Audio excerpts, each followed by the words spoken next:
Oh, attention fighters, if you have not got your walkout music to the DJ up on the stage, do so at this time, please, or I get to choose your music for you. And the fans here watching, you may laugh their butts off at what you come out to. So please, get up here on the stage, see the DJ. Get your walkout music, please.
Check.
Fighters, can I have your attention, please?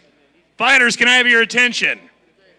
Fighters, you need to report to your dressing room. If you are fighting out of the blue corner, you have a fighters meeting at 6:20. No, actually 6:30. Blue corner at 6:30. The red corner at 6:20. Again, if you're fighting out of the blue corner, 6:30. Red corner, 6:20. Go get your instructions and make this happen. And if you have not brought your music to the DJ booth, come see us now. Thanks so much and good luck.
Hello and welcome to Kansas City Fighting Alliance 23, live from the Truman Memorial Building in downtown Independence.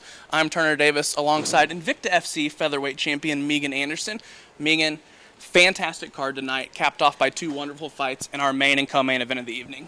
Oh, I'm very excited for this lineup of fights tonight. Co-main event, huge fireworks at the weigh-ins. Both gentlemen got into a bit of a scuffle, which was very exciting, and I think this is a phenomenal fight. Both have amazing power. They both are durable. I think anything can happen in this fight, so that's definitely a fight that I'm very excited for. Absolutely, and our main event of the evening features Kansas City favorite Anthony "Sharkbait" Gutierrez fighting Christian Camp. Both of these guys are highly touted pro prospects here locally and across the country. I expect absolute fireworks in this fight, and I expect someone to be finished in this fight.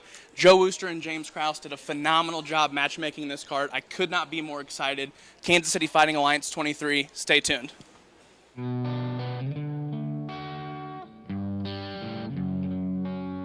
For all those watching on MMAFutures.com.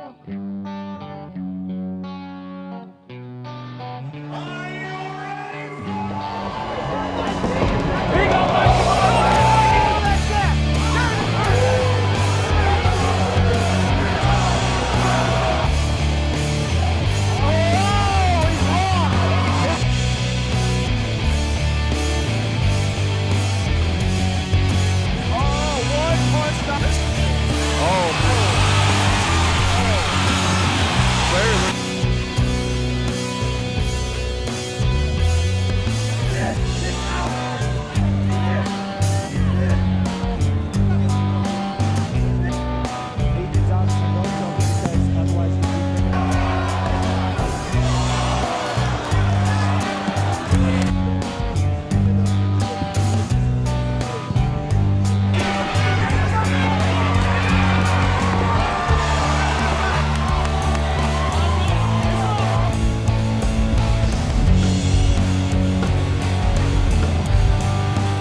Hello? Yep. Can you hear? Yes. Yeah. Hello? Hello? Hello? I can hear myself on both. On both? You can't hear me? Hello and welcome to Kansas City Fighting Hello? Alliance. Now I can hear me. Can you hear me? Yeah. Okay. Can you hear me? Yes. Yes.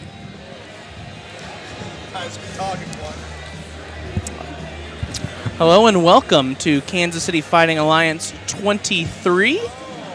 I'm Turner Davis alongside the Invicta FC featherweight champ Megan Anderson. We will be bringing you, maybe not bringing you, we will be calling the action though this evening from Kansas City Fighting Alliance. Megan, I'm super excited about the card. I know you are as well. I am. James Krauss, Joe Wooster, always outdoing themselves. Mainly Joe Wooster, though. Yes. But we are very excited, and we think that we have a great card for. I think this is one of the best cards I think that they've put on. I think there's a lot of exciting matchups here, and I'm very excited for this card to get underway. Absolutely, and we talked about in the open. You talked about in the open the co-main event between Damo Garcia and Josh Tooley. That's, I think, what a lot of people have circled as their fight of the night. And you were at weigh-ins yesterday. Yes. And were able to live the drama. Do you want to tell us a little bit about that? There was a lot of fireworks at the weigh-ins yesterday between these two gentlemen. Both fighters kind of got into each other's face, and there was a bit of a skerfuffle, if you will. Sure. And I think this is going to be a fireworks fight. I do know that Garcia, Dominic, did miss weight by, I think it was like 5 pounds, so I think that was really interesting. So I think that's one of the things that Tully was kind of concerned about coming into this fight. Sure. Both of these guys possess knockout power.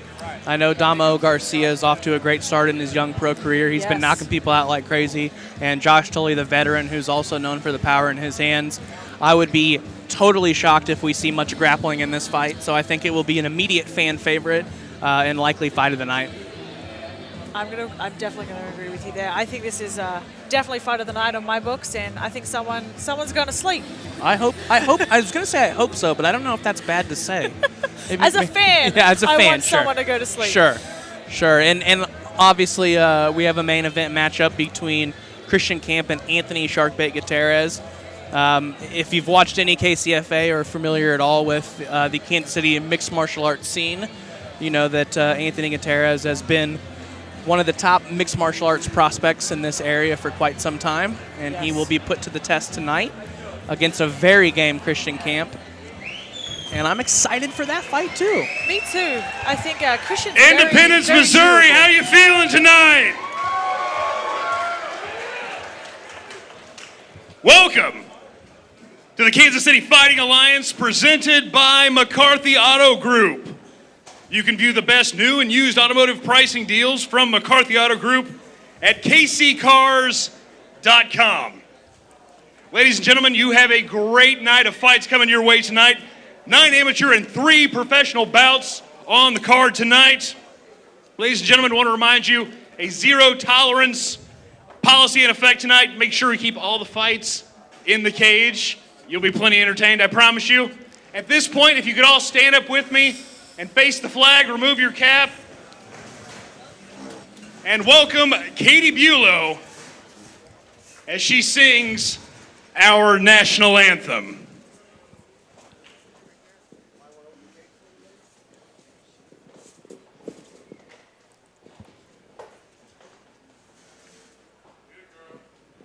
Oh, say, can you see by the dawn's early light what so proudly we hailed at the twilight's last gleaming, whose broad stripes and bright stars through the perilous fight o'er the ramparts we watched were so gallantly streaming, and the rockets' red glare, the bombs bursting in air, gave proof through the night that our flag was still there.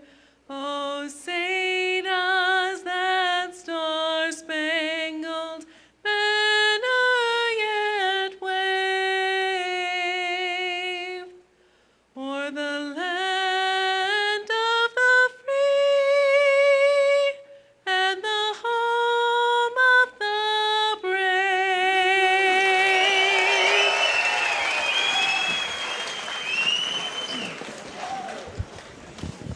Thank you, Katie. Fantastic job. Ladies and gentlemen, we're going to get this party started with bout number 1. Bout number 1 is presented by Metro PCS, where for a limited time you can get two lines of unlimited 4G LTE data for only $80 a month. Introducing first, fighting out of the blue corner. He hails from right here in Independence, Missouri. He's a self-trained fighter. Ladies and gentlemen, put your hands together for Rex Stum! And here we go, just like that, our first bout of the evening. About to get underway as Rex Stidham makes his way to the Kansas City Fighting Alliance cage. And Megan, you were at weigh-ins yesterday, and you were able to catch up with, I believe, all of the fighters. I did, yes. What were Rex Stidham and Chaz Calvert, what did they have to say? I think these are a very exciting fight. Chaz did take the fight on short notice, I believe. But Rex, you know, he says he's a boxer and a wrestler, so I definitely see him trying to take it to the ground to this fight, setting that up with his hands. You know, he's self-trained, so I think it's interesting to see how he goes up against someone who, you know, is coming in on short notice. Absolutely.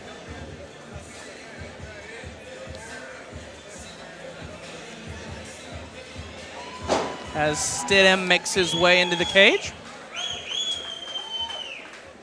And his opponent, Fighting out of the red corner, he hails from Lee Summit, Missouri, and trains with the Brass Box. Ladies and gentlemen, put your hands together for Chaz the Flea Calvert.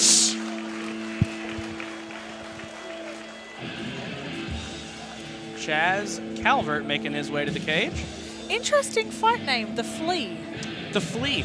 I'm intrigued. When I first heard that, I immediately thought it was like FLEE, like flee, run away. See, I took it as FLEA, as like in like small insect. Yes. Okay. Okay. Both would be very interesting tactics. I'm very intrigued. Yeah, that's. You know, Chaz. He says he's a wrestler, but coming out of brass boxing, I think his stand-up is going to be there. I think this could be a very interesting grappling match. Absolutely, and you're exactly right. Anyone from around here who knows anything about brass boxing, Austin Ford has those guys striking on point almost Agreed. always. So I would imagine that Calvert's going to try to flash his boxing very early on in this fight.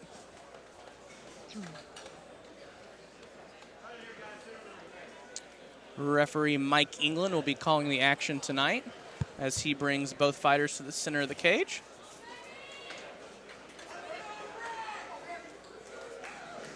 And here we go, folks. Kansas City Fighting Alliance 23 underway as the fighters touch gloves.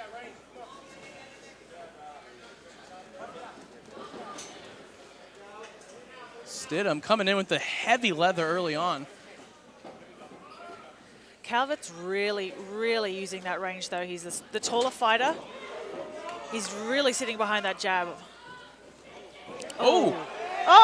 It looked like, and that'll do it. Referee Mike England calls a stop to this fight.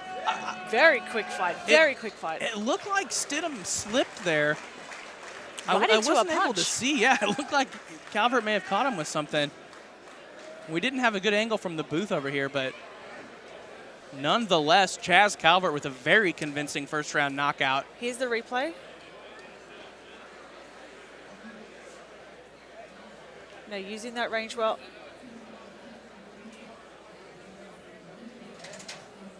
Oh, that right hand. It's a straight right, hand it looked clipped like. him right on the chin. It looked like very early on that Stum was having trouble closing the distance on Calvert, and he was trying to close the distance by moving forward, and Calvert was able to set down and land a straight right down the pipe. That's a to great end this showing. fight. Great showing for Calvert coming in on a day's notice.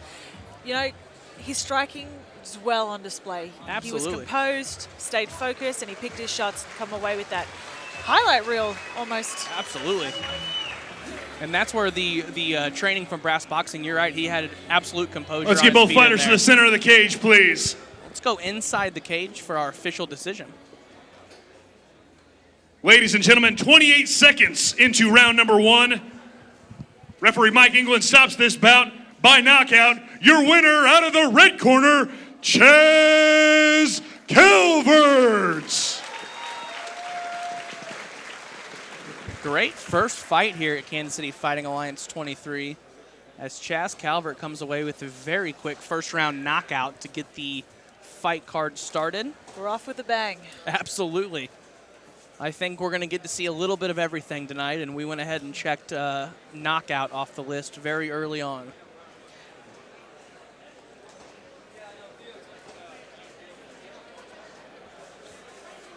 Our next bout of the evening will feature Tony Grant versus Raymond Powell.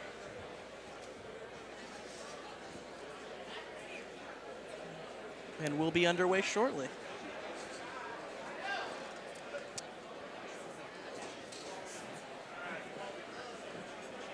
All right, fight fans, let's keep this action rolling. Bout number two this evening brought to you by Don's Barber Shop. Located on 23rd Street next to Olais. Get faded at Don's Barber Shop. Ladies and gentlemen, introducing first, fighting out of the blue corner. He hails from Springfield, Missouri, and trains with Team Fusion. Ladies and gentlemen, a big round of applause for Tony Grant. Tony Grant making his way to the Kansas City Fighting Alliance cage. Traveling all the way from Springfield, Missouri. A good history of MMA gyms in Springfield, Missouri. Springfield Fight Club being the most notable. Yes, yes. Have a lot of top level athletes are coming out of Springfield. You know, our own Zach Cummings. He does comes out of hail. Springfield. Zach Cummings hailing from Springfield, Missouri.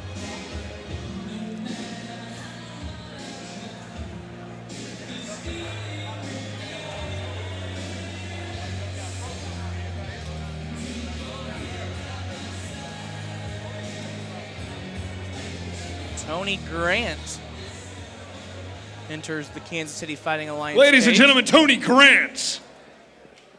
His opponent, fighting his way out of the red corner, hails from Kansas City, Missouri. He trains with Glory MMA. Ladies and gentlemen, Raymond Powell.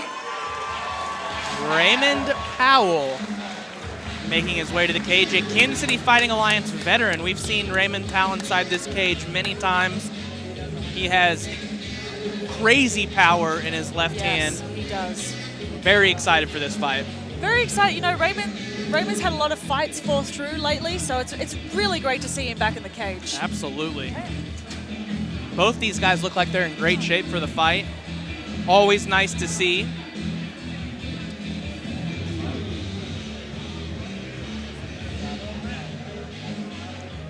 Tony Grant bringing an unblemished 4-0 record into the Kansas City Fighting Alliance cage. See if he can take that 0 home with him. Yes.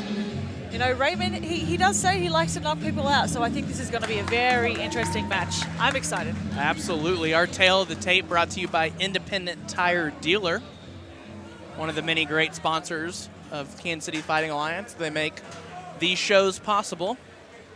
All of your tire needs. I don't know if that's their slogan, but it definitely should be. I feel like it should. I think it should. As these two fighters touch gloves in the center of the cage. Fight 2 is underway. Here we go. Let's see if we can match the intensity of Fight 1 as Raymond Powell. Hey. Oh, body kick. Was it low? I think that might have been low. It just clipped him. Unfortunate way to start. Tony Grant shakes it off.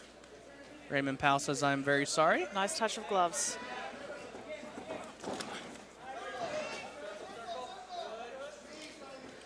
Straight into the clinch. It's a great body shot by Powell. Oh, that looked low. Exchanging low blows here early on. We're 1 for 1. They both have managed to get one to squeeze one in the first 30 seconds. I hope that's not a continued trend throughout the fight. I think maybe he thought he had to get him back. He owed him one, as they say. Yes. You hate to see that no matter what, but definitely this early on, you don't want something like that to change the tide of the fight or take a fighter out of his comfort zone or his flow, I suppose. It can happen. It definitely can happen, and hopefully it doesn't. Absolutely, and Raymond Powell will have up to 5 minutes to recover. And it looks like he's ready to go now.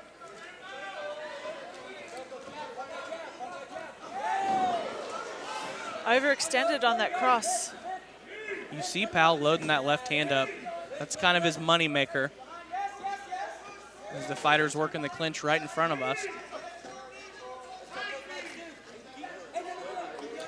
Megan, you've been in several mixed martial art bouts. Talk us through the clinch. I mean, I've heard that one of the most exhausting spots to be at in a fight. What's your experience in the clinch? Oh, definitely. The clinch can be one of the most tiring aspects of the fight. Head control and pressure is super important, though. You know, Raymond needs to lift the head and reverse. He needs to circle out towards the underhook. Absolutely. We can hear James Krauss calling for the underhook, so we can circle out to that side. Grant secures the first takedown of the night. Nice. Nice. And now he's under the chin looking for that rear naked choke. That, Can't see the angle here. Raymond's defending really well. Great job by Raymond Powell. He's staying composed. He's very, very composed in this situation. You know, I'm sure he's been here multiple times in training, so it's good to see that he's staying composed and working through it. And Tony Grant's doing a great job of controlling him up against the cage. He's not giving Raymond any room to work here, and he's doing a great job of landing some peppering shots as he falls into mount here. Raining big punches from top is Tony Grant. Oh, that top pressure is just insane. You know, he's flattening him out, which is super important for a position like this, and it's really hard for Powell to stand back up and get his base. Absolutely. 42 seconds left in this first round. Let's see if Raymond Powell's able to survive. Tony Grant continuing to advance position here and land some big shots from top. A lot of power in short range. It's very impressive. Looking for an armbar here. Powell is able to roll out of it. Oh, straight into a triangle. Wow. Phenomenal jiu-jitsu by Tony Grant. Looking for the that'll do it. Tony Grant with the armbar triangle. Beautiful transition, straight into a triangle. That was nasty. Tony Grant with a phenomenal display of jiu-jitsu. Looking for an armbar here. Transition. Powell is able to roll out of it. Oh, straight into a triangle. Wow. Phenomenal jiu-jitsu by Tony Grant. Looking for the that triangle. And it looked like Grant never let go of that initial armbar. So once he was able to secure the triangle, he had multiple ways to finish the fight there. Exactly. No, he did a phenomenal job. His transitioning was on point. And, came away with that win. You know, it looked like that arm was about to pop. Great display of jiu-jitsu by Tony Grant to move. All right, ladies and gentlemen, this bout has ended 2 minutes and 44 seconds into round number 1. Your winner by submission due to armbar out of the blue corner, Tony Grant. So we are 2 fights in at Kansas City Fighting Alliance 23. And we've seen a quick first-round knockout, and we have seen a phenomenal display of jiu-jitsu and an armbar finish. I can't imagine what else is on tap for this evening. 2 fights, 2 finishes, 2 first-round finishes. I don't hate that at all. I'm excited for what's next. I think this next fight is going to be a cracker. I think so too. We have Tyler Rowe versus J.W. Kaiser. Both of these guys, veterans of the Kansas City Action's Fighting moving Alliance quick cage. here tonight, guys. Both these guys and we are love on to strike. to bout They do. number 3. Bout number 3 presented by Sterling Bowl, your full-service bowling center with food and drink right off Highway 24. Go check them out. Let's bring our next guys down to the cage. Introducing first, fighting out of the blue corner. He hails from Leavenworth, Kansas. Ladies and gentlemen, a big round of applause for J.W. Mad Cannons Kaiser. J.W. Kaiser making his way to the Kansas City Fighting Alliance cage.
There's J.W. Kaiser. Apparently, he is a terrible karaoke singer. That's what his kids say. Wow. He thinks he's a A strong singer. a strong singer, Sure. but apparently he's We terrible. all do. We all do. And sometimes it takes our kids to let us know that we are, in fact, not strong singers. I feel like kids can be brutally honest sometimes. They're usually right. Yes. And that's the hard part. Kaiser looks like he's wearing some sort of ace bandage, some sort of wrap on his elbow.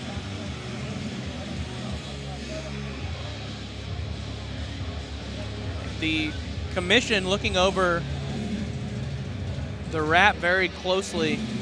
Yep. I'm not sure if he has a pre-existing injury coming into the cage, as you well know, Megan. Yes. Very, very difficult to show up to a fight feeling 100% and not having some sort of nagging injury. Yes. You I feel hate like to see it. I feel like you get more injured in training than you do in the fight sometimes. But that's how we get better, and hopefully this pre-conditioned injury isn't going to affect him too much in this fight. The commission making Kaiser remove the sleeve. Again, you hope that whatever the issue is, that he's able to, that it's not going to affect him inside the cage as he makes his way into the Kansas City Fighting Alliance cage. J.W. Kaiser, ladies and gentlemen. His opponent, fighting out of the red corner, hails from Raymore, Missouri. Ladies and gentlemen, a big round of applause for the kid, Tyler Rowe.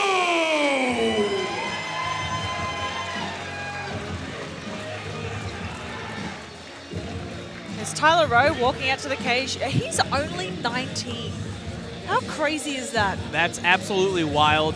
Again, this is a guy who is not only a Kansas City Fighting Alliance veteran at 19 years old, but he's been around the sport for so long. Yes. He's been training with James Krauss at Glory MMA and Fitness since I think he was 14 years old.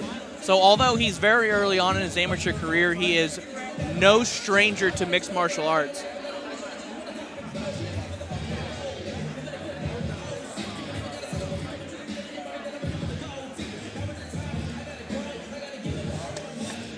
This is going to be an exciting match, Tyler is a... Megan, have you ever knocked out a guy during training? A lady never tells. You never knock out and tell. That's a classic rule within the gym walls. Great question, Mike. Keep them coming. We will be live chatting from the Kansas City Fighting Alliance commentary booth tonight. We love the questions. Gives us something to talk about. But in the meantime, let's move on to our third bout of the evening. Tyler Rowe versus J.W. Kaiser. Oh, J.W. Kaiser landing some big shots early. throwing bombs. Showing great display of grappling. Oh, big right hand. Oh, J.W. Kaiser, and that'll do it. Referee Mike England calls a stop. oh, throwing bombs. That was crazy. We said it in the beginning of this fight that both these guys like to throw heavy leather, and Kaiser doing exactly what we expected him to do with a quick stoppage of Tyler Rowe. That was insane. That was quick. It looked like that there were 3 punches landed in the fight. 2 of them floored Tyler Rowe. Great job by J.W. Kaiser coming away with a big win. Nasty hands. That's some power, people. We are 3 fights in, and we have seen 3 very quick finishes tonight. Tyler Rowe, again, 19 years old. All of these, as Tim Elliott always says, and I've heard James Krauss say it many times, these are learning experiences for fighters like Tyler Rowe who are so young in the game. He will bounce back better than ever.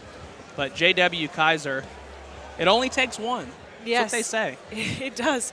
One punch can change a fight. And, luckily for Tyler, he is so young and he's got so much to learn.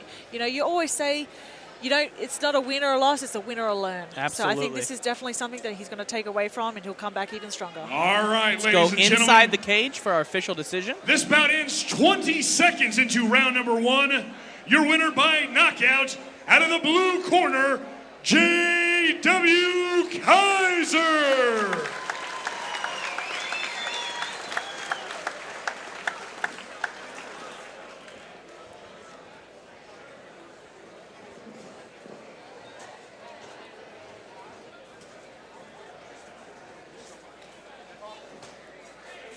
It's another quick finish here on KCFA 23. Hey, JW, Flying come here, quick through word. the card.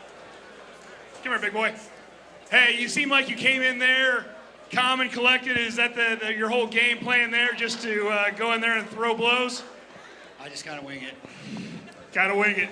You look good out there tonight. You feel good? I feel good.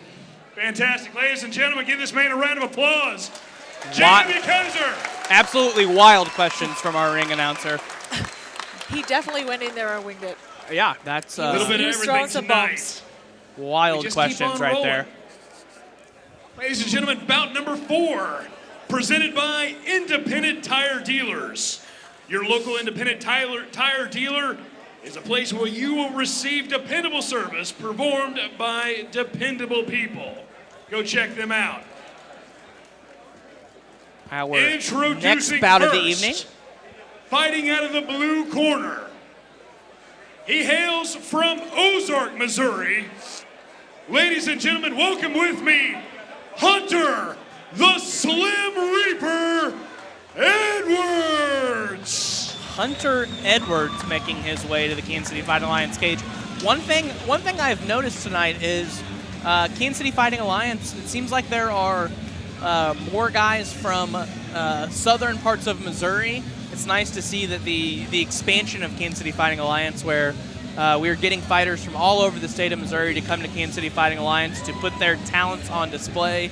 You love to see growth from an organization, and I think that's proof positive that Kansas City Fighting Alliance is better than ever. Yes, I agree. You know, Hunter, he's currently training at a Springfield Fight Club, which we talked about earlier. You know, he says he's a jiu-jitsu guy, so I think he's going to look to take it to the mat. And you know, I think we're definitely going to have to see Travis Bray, his opponent, adjust to that strong jiu-jitsu style that he has. Absolutely. I'm very excited for this fight.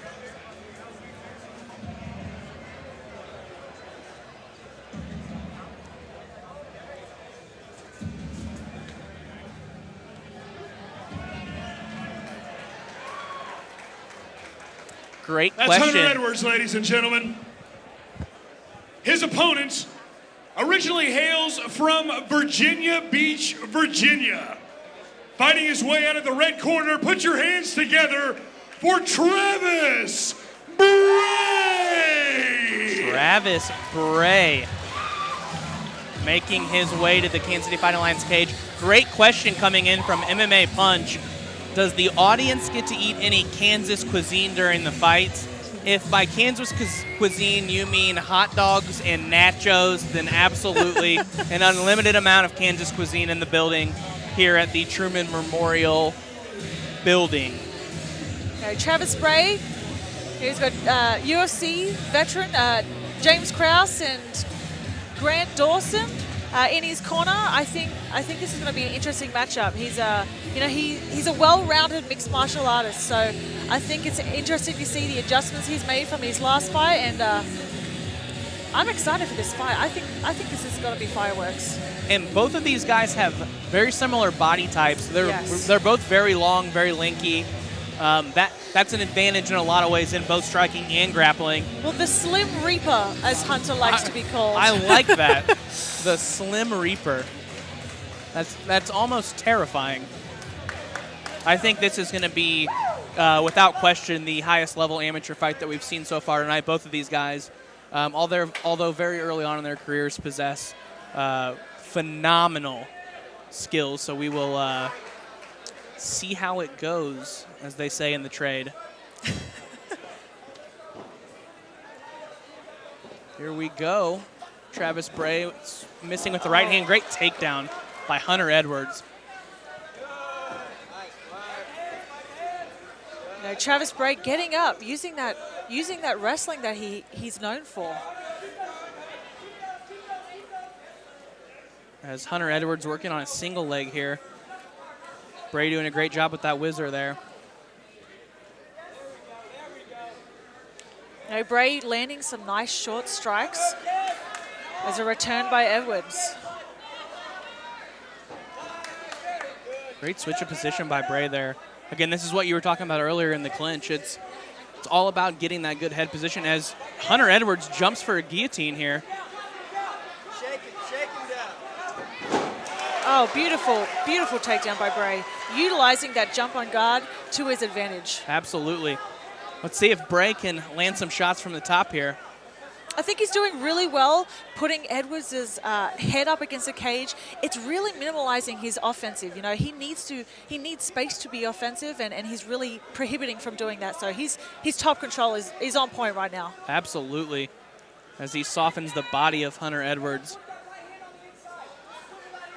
And Hunter Edwards is doing a good job here of working in his closed guard. He's limiting the amount of damage that he can take. Being on bottom here, and he's doing a great job. He's got a very strong overhook. That's gonna really work to his advantage, and that's where he's gonna try and set up all of his submissions. Absolutely.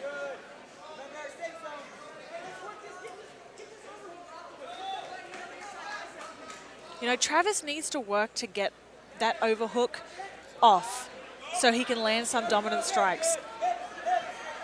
Both guys working their way back up to the feet. Great exchange of grappling right there. As Edwards looks to shoot again, and he's able to secure the takedown. Right. Travis trying to reverse. But that top control by Edwards is just so strong. Let's see Edwards' top game here. So he works from side control. Might be looking for an armbar or Kimura. yeah, far side Kimura there. Thought he was going to step over for an armbar, but now he's cranking on this Kimura. Yep. Travis defending well. He's using his leg as an anchor point. He might go to armbar here. Nasty transition by Hunter Edwards. That's a great transition. Travis defending well, though. That bringing that leg across, putting something in between him and Edwards as he tries to posture up. Let's see if Hunter Edwards is able to get the arm free. Closing seconds of the round here, and he is saved by the bell. Great display of jiu-jitsu by Hunter Edwards. Amazing. And equally great defense by Travis Bray. I think both guys showing how amazing their skill is for such young fighters. Absolutely. That was a very competitive first round. Have a quick shout out here. Love to give a shout out to the hashtag Reddit MMA chat room, MMA Punch. Thanks for watching. Keep the live chat coming, guys. We're loving it. Starting to really pick up some steam now. I want to point out Edwards' pants. His tights that he's wearing. I like them. I'm a fan. They're flashy. He has what is it on the back? It's like a character? What is that? Yeah, I think that's one way to describe it, would be a character. But yeah, he definitely, if we're grading the fight trunks tonight, I think he would be head and shoulders above everyone else as we touch gloves here to begin the second round. Beautiful, beautiful sprawl by Travis Bray. It's becoming very apparent that Hunter Edwards is wanting to grapple here. Yes. And how he ended the last round makes a lot of sense. Oh, hard shot by Bray. The nose is opened up. James Krauss yelling that he can't strike with you, and Hunter Edwards giving him the death stare as he takes another shot and pulls guard here. Let's see if Hunter Edwards can again be active from his back. I feel like he's going to look to grab that overhook again. Another armbar attempt here, and that one's a little deeper. Great job by Hunter Edwards working for another armbar. Oh, that looks tight. It's very tight. Bray needs to stack him here. Put your weight on his neck. As he lets go. Right to triangle, Right though. into a triangle. Oh, I think he's got his hand in, though. He could be safe here, but that triangle looks tight. Man, that looks really tight. It does look like he might have his arm in there, giving him just enough room to survive. Travis needs to posture up. He needs to get his hips underneath Edwards and posture up so he can alleviate some of that pressure. And Hunter Edwards doing a great job of peppering him with shots here. You're right, though. We can see that arm in there, giving him just enough room to survive. And you got to wonder, is Edwards going to be willing to stay here for a long time? Because his legs are going to start to get tired. Yes. And if he doesn't think he can finish him, what's the point where he releases the triangle? Yes. He looks like he's trying to tighten that, pull that arm out. It's extremely tight. Yes, Travis defending I'm very well. I'm just not sure he can finish this from here. He may look to go armbar. We saw Tony Grant earlier. Landing some solid strikes from bottom, though. Travis really needs to work here. He has a minute left of this round, and he needs to get out and land some significant strikes. Readjust the triangle from Hunter Edwards. He's looking over at he's looking over at Grant, excuse me, and waving. And now he's talking to Mike England.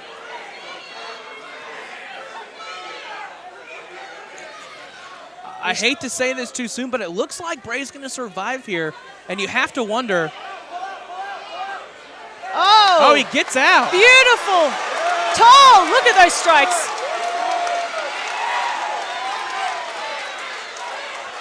Landing some heavy ground and pound Bray is after surviving what I would say for the most of this round in a triangle. A solid 2/3 of the round.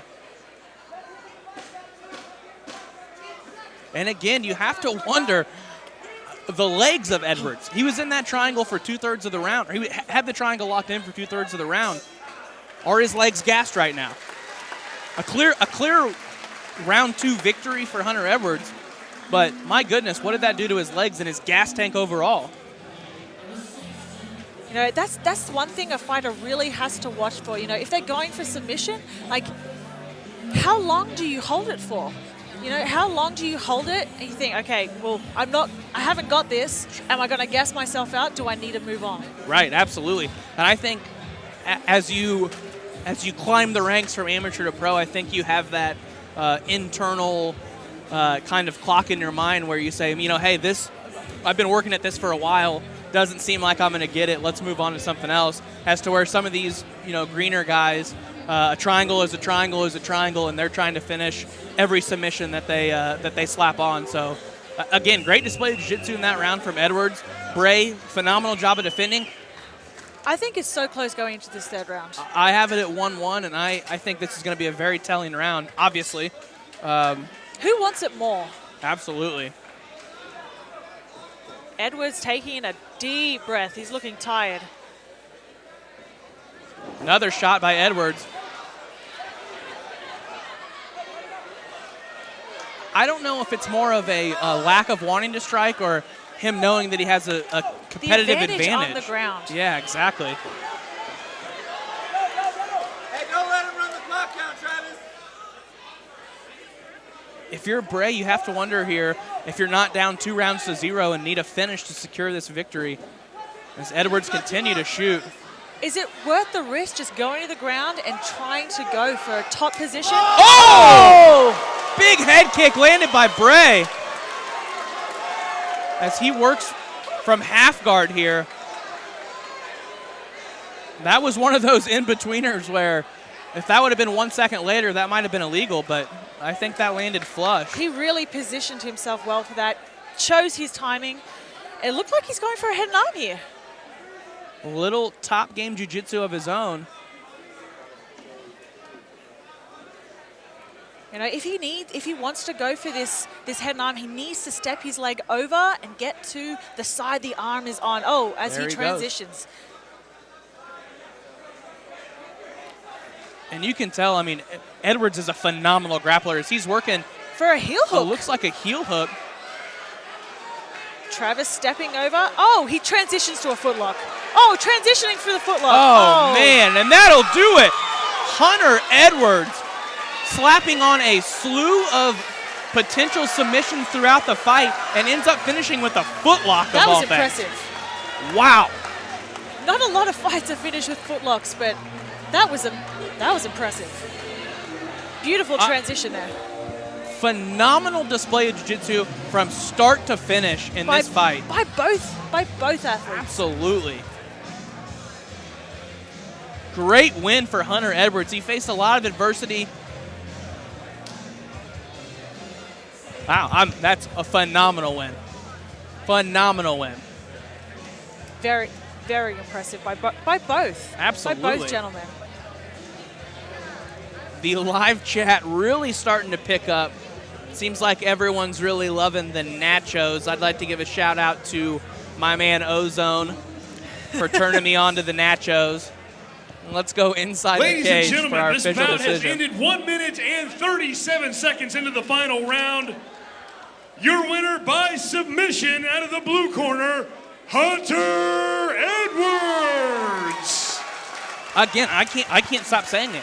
That's a phenomenal win for Edwards. Again, it was a razor-close fight moving into the third round, and it looked like the pendulum was starting to swing Bray's way, and Edwards showed his heart and his phenomenal jiu-jitsu and was able to secure the win. It just showed his tenacity and like how great his ground game is. I think that's something that people are going to have to look out for. Absolutely. You know, Hunter, down it the seems line. like you were relying on your jiu-jitsu the whole night, and lo and behold, it finally paid off. Was that the game plan? That's the game plan. You know, if I could get him on the ground, I'd have a chance. He looked like he dropped a few heavy shots. No problem. Still motoring good, buddy. Yeah, definitely. I was just looking for subs the whole time. Got hurt. Fantastic. Good work, man. We're all proud of you. Hunter Edwards, ladies and gentlemen. Again, wild questions from our ring announcer. That was nice. A good fight. Good fight. We moved Just on wild. to bout number 5 for the evening. Bout number 5 is brought to you by Nick Abick Insurance. The all-in-one stop for all of your insurance needs. Go see Nick Abick.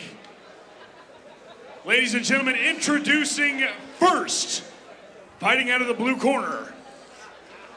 He hails from St. Joseph, Missouri. Ladies and gentlemen, James Regina. James Regina versus William Arnie. The next fight as Regina makes his way to the cage. Got some questions from the live chat. Megan, do you blend stevia and water? What does that mean? I don't. Okay. Stevia is like a sweetener. You can put it in like maybe like a sweet tea, but I do not blend stevia. I just drink plain water. This might be a stupid question. Is that like an Australian situation? Or? I don't know. I don't think so. Okay, wonderful question. Hello from Sherdog. Hello, thanks for tuning in. Megan for UFC. I think. Thank you, homeless infant. Shout out to you. Shout out to the homeless infants. How did you guys afford Bill Gates as your interviewer? Love that question. We got him at a very affordable price because he asked wild questions. Do I sense some sarcasm there, Turner? No sarcasm here. The guy's a question And savant. his opponent, originally from Marshall, Missouri, fighting his way out of the red corner. Ladies and gentlemen, I give you the bill collector, William Arnie. Strong nickname. The bill collector. Love that. Making it rain. I love that nickname. You know, William Arnie, fighting out of Caveman Crew. Now, he says he's never too old to do work. What a saying. What a motto to live life by. That's very interesting. I take the opposite route, and I feel that I'm too old to do work. I feel that I've maxed out. My body feels too old, even though I feel like maybe I'm not too old. Well, you never know. It's about the miles. Yeah, true. Or as we say in Australia, the kilometers. The kilometer, sure, yes. The cousin of the mile, the kilometer. The term that's used most in the world, and I feel like America is the only place that uses miles. Yeah, you know that? I have a computer in front of me. I'd need to fact check that. That sounds right, but can't confirm or deny. Gotta get bounced like a bad check. I like that. The live chat just killing it out there as William Arnie makes his way to the cage.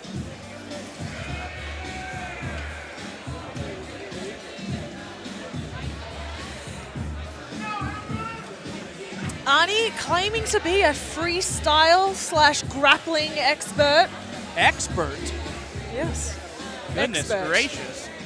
So I'm interested to see how both gentlemen try to play to their advantage.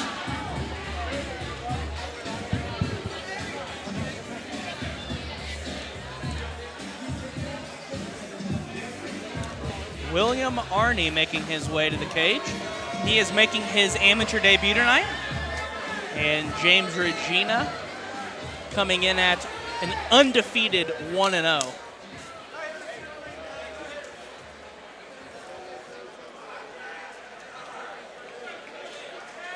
The fighters make their way to the center of the cage. They touch them up. Enough with the formalities. And here we go. Regina versus Arie. Good outside leg kick by Arie.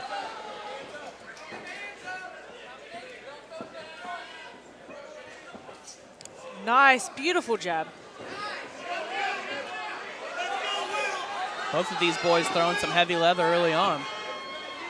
So that teep kick to the face, trying to land. Oh! Impromptu splits in the middle of the cage on accident.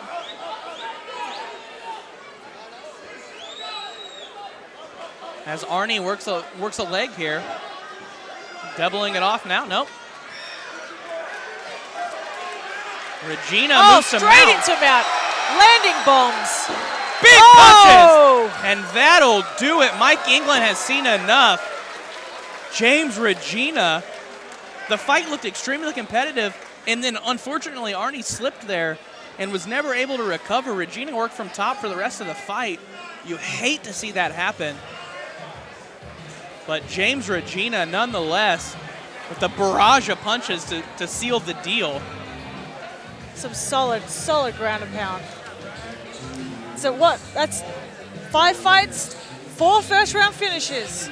Nothing wrong with that. These boys came to fight tonight.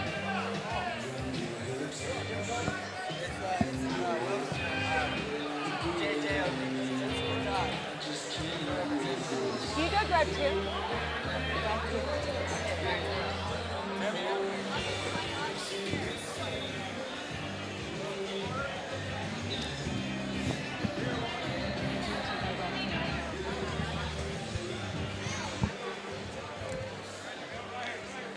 Let's go All right, inside the fighters, get both cage fighters to the center of the cage, for please. our official decision. Ladies and gentlemen, this bout ends 53 seconds into round number 1. Your winner by TKO out of the blue corner, James Regina. Great win by James Regina.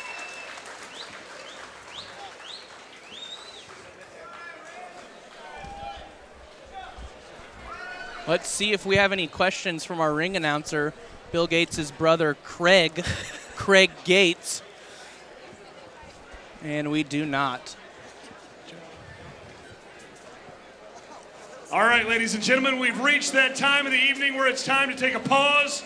Intermission time. Go grab yourself a Budweiser, a Bud Light, or the food of your choice. On the way out, though, stop by the Metro food of your choice, as long as booth. it's hot dog and nachos. You get 2 free. That's right, free Samsung Galaxy smartphones when you switch to Metro PCS. Short time out, folks. We'll be right back with more action. Stick with us. Thank you, Craig. And for our intermission, we have a special treat. My favorite fighter. This is your favorite fighter. This is definitely one of my favorite fighters. You need to watch more fights. We have UFC flyweight contender Tim Elliott joining us. Please send in your questions to the live chat. He loves to answer questions. Let's get him some questions to answer. Tim, how are you? Fantastic, never better. I can't hear you, but I understand what you're saying. How do you feel after your last fight? That was a pretty big win for you here in your hometown, Kansas City. Man, it was great. Got bonus money, so that's always a plus. I'm with a new camp. I'm working with some new guys, and I really focused on one set area, and I feel like my striking lacked a little bit. I didn't get to work with James as much as I normally had, so I went to where I was comfortable, and that was getting into the ground. Awesome. How does it feel getting called into the office by Dana White after your fight? That would have been pretty cool moment. Honestly, I was scared. I thought that was going to be a negative. So I went in with the worst in mind, and said it was an awesome fight, and he only gets to see a few fights like that in a lifetime. And you know, my father and my coaches kind of all agreed with me that it wasn't the best performance. So I like the fact that he enjoyed the fight, and I know that I can do better. Absolutely. So I heard Dana White say that it was one of the best displays of grappling in a fight that he's ever seen. Obviously, the flyweights are super exciting. When you were in the fight, did you feel like the grappling exchanges were as good as they actually were, or was it a normal fight and it just so happened that there was a phenomenal display of grappling? Oh, man, honestly, I felt like we were flopping around quite a bit. He was squirmy, man. He was super flexible. I got in a mount twice, and both times he put his feet around my head, and then he was on top of me. So, you know, I never felt like I was in a dominant position with him. Absolutely. So with the state of the flyweight division, there's starting to grow, I would say. You've been in the UFC for quite a while.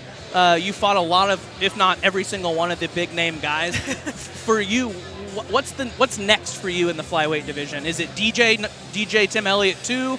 Is it Joe B2? What's next? You know, either one of those guys are good for me.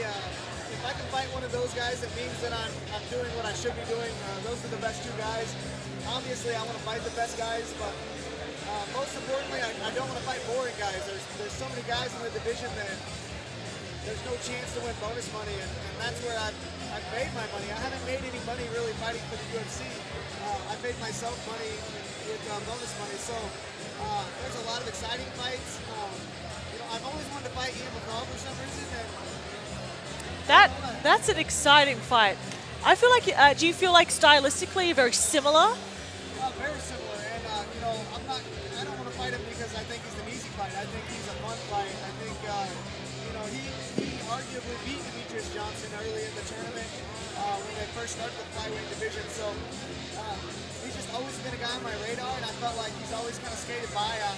I took a tough road in the UFC, and I feel like he was one of the guys that I missed out on. So you know, I talked to him. He hit me up on Twitter and said, hey, man, his head's not right, his body's not right. So he pretty much told me he can't fight right now, but he said that, you know, if he gets back in feeling good, that I'll be the first guy to get him on. So, I've just received word from the live chat that Tim's mic is not on. So you guys have missed a hell of an interview. One of the best interviews that we've ever done. Tim has been absolutely killing it with the answers. Is there a way that we can fix Tim's mic? Tim's mic's not on. I noticed my shit wasn't moving like your guys'. We are going to fix Tim's mic here so that we can get you guys some good interviewing. Tim, try to talk. Can you hear me now? Yes, there we go. Oh, shit. There we go. Hey, I can hear myself. Oh. God damn, is that what I sound like? That is what you sound like. I don't know where to pick up. We had like a 9-question interview that was going really well. Technical difficulties allowed us, or I guess did not allow us to continue the interview. But let's go to the live chat line. There are big Tim fans on here. They're blowing you up. First question from Fumducker. Great right. name. I love it. At Tim, what did you learn from your time on The Ultimate Fighter? I learned that I cannot stay in a house with 16 guys for 7 weeks and be happy. No, it was a learning experience, but I was not happy pretty much the whole time. I was hungry. I missed my family. You know, I was the crybaby on the show. They just made me look good. But you know, it was something I wanted to do, and I knew it was going to be a sacrifice, and you know, I got exactly what I asked for. How great was that feeling? Like, I know you have a 2-year-old daughter, Sterling. How great was that seeing her again after 6 weeks? Oh man, it was you know, it was really good for me. Her, on the other hand, she kind of didn't want anything to do with me when I got home, so it was hard, but it didn't last long. You know, she's my buddy. I'm with her all day, and you know, she's my best friend, and we pretty much do she's running around here right now, actually, somewhere. So, you know, it was awesome. She's really the reason why I did it. Not for money purposes, but I want her to know that if you want something, you got to go out there and do it, even if it means, you know, sacrifice away from your family. So I feel pretty good about it. Here's kind of a curveball question from the live chat. Tim, why don't you fight at 125? I mean, it's too big a weight cut, so I like to just, keep fighting at flyweight, Sure. Great move by you. I seen you had a very tough cut for the Demetrius fight, but you look phenomenal this last fight. How did you adjust? I did what any good fighter would do. If you struggle in an area, you got to bring on somebody. You got to put some of that responsibility into somebody else's hands. I'm a fighter. I'm not a nutritionist. I'm not a weight-cutting guru, but I can take orders. So I brought in a nutritionist, Tyler Minton. He's James Krauss, Zach Cummings. He does Chris Weidman, a whole bunch of guys. So again, I put all the faith into him, and it just took everything off the plate. All I had to worry about was fighting, and my diet went perfect, my weight cut went perfect, and I got a $50,000 bonus check, so the fight went pretty good as well. Question from the live chat. Do you think you can beat Mighty Mouse if given the opportunity again? I don't know if I will, but I know that I can. I felt his power. I felt his submissions. That was the worst I've ever felt in a fight. Hands down, I've never felt a weight cut like that. I've never cramped like that. There was one point in the fight where I put my hands on my knees, and that wasn't because I was clowning. I was in severe pain, and it wasn't inflicted by him. So I feel like that's a fight that I can win. Will I win? I don't know. He's a smart fighter, and I'm not. I'm a little bit more reckless. So I feel like if anybody can beat him, I'm the guy. Let's take a couple more from our chat line here. Tim, what do you think about a fight with Uncle Creepy? I would love it. I actually called him out on Twitter, but he messaged me and said that his head's not really in it right now, and that his body's not really, up to par to fight. So I gave him my best wishes, and hopefully he gets his head right and his body right, and he gets back in there. I think the division needs guys like him. The division needs guys like me, and there's not very many of us. I think stylistically you guys are very similar. I would be excited. I think you're pretty much going up against yourself, very, very unorthodox fighter. He's also someone who has given Demetrius Johnson problems, like yourself. So I definitely would be excited for that fight if that happens. So who would you fight next if it's not him? For me, he would be the money fight in the flyweight division. But, I don't know. There's a lot of guys I want to fight, but really I just want to keep climbing the ladder and get that rematch with Demetrius. I feel like I'm one fight away. I'm not going to take any short notice fights. I'm not going to do any favors anymore for the company. I did that my first time around, and now I'm going to fight fights that I want to fight, fun fights where I want to fight, and exciting fights because I want to get paid. Last question of wrapping up our interview with UFC flyweight Tim Elliott. I would be remiss if I did not ask, how was your time in Southeast Asia? Oh man, it was a blast. I got a little crazy in Bangkok my last 2 days, and everybody's like, oh, he just terrorized through Asia. But really, that was just 2 days in Bangkok. Everything else was, motorbike riding through the mountainside and, chilling on the beach, and did a lot of swimming in the ocean. And, I relaxed for an entire month. I didn't do anything. And I feel like it's exactly what I needed for my mind and for my body. Again, it was hard to be away from my daughter, but she had her grandparents in town, and she needed some time with them anyway. So, again, I had a blast. Everything went really, really well. It was cheap. And I see you got into some articles about some of your tweets. Yeah. How do you adjust to that? People picking up random tweets and making random articles about it. How do you adjust to that now? Man, I love it. Nobody's talking about the guys who are unimportant. So if they're wasting their time going through the one funny tweet I've had in 3 years, that's pretty awesome. I mean, they're obviously good at their job. Obviously I was joking, but whether I was or I wasn't, it's nobody else's business but mine. So. I think it's hilarious. I'm glad. Other than my grandma follows me on Facebook, she probably didn't think it was as funny as I did. But, it got a lot of laughs and mostly positive reviews on that. I love it. Thank you so much, Tim. We appreciate the time. Watch this man fight whenever his next fight is. He is one of the most exciting fighters on planet Earth. Tim and Elliott. Probably any other planet where fighting occurs at. Tim Elliott, making flyweights great again. Yeah. Thank you, Tim. And that was our interview with Tim Elliott. And half of it, everyone missed. Thank you, Tim. Technical difficulties in the beginning. I would like to think that we made up for it with the live Q&A. We are getting a lot of Megan Anderson love. Hello. G'day, mate. On the chat. Can you ask Megan if she likes me more than a friend? That's coming from, live chat froze here.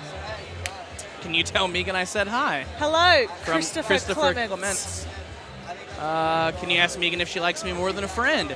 Core Quill Nacho Vital. That's a wild name. Sure. She does, in fact, like you more than a friend, so congrats on that. It's like it's a little bit one-sided. If you want to tell me how nice I look, I think that would be nice. Skin Diesel, thank you so much for the kind words. We had technical difficulties, but we tried to make it fun.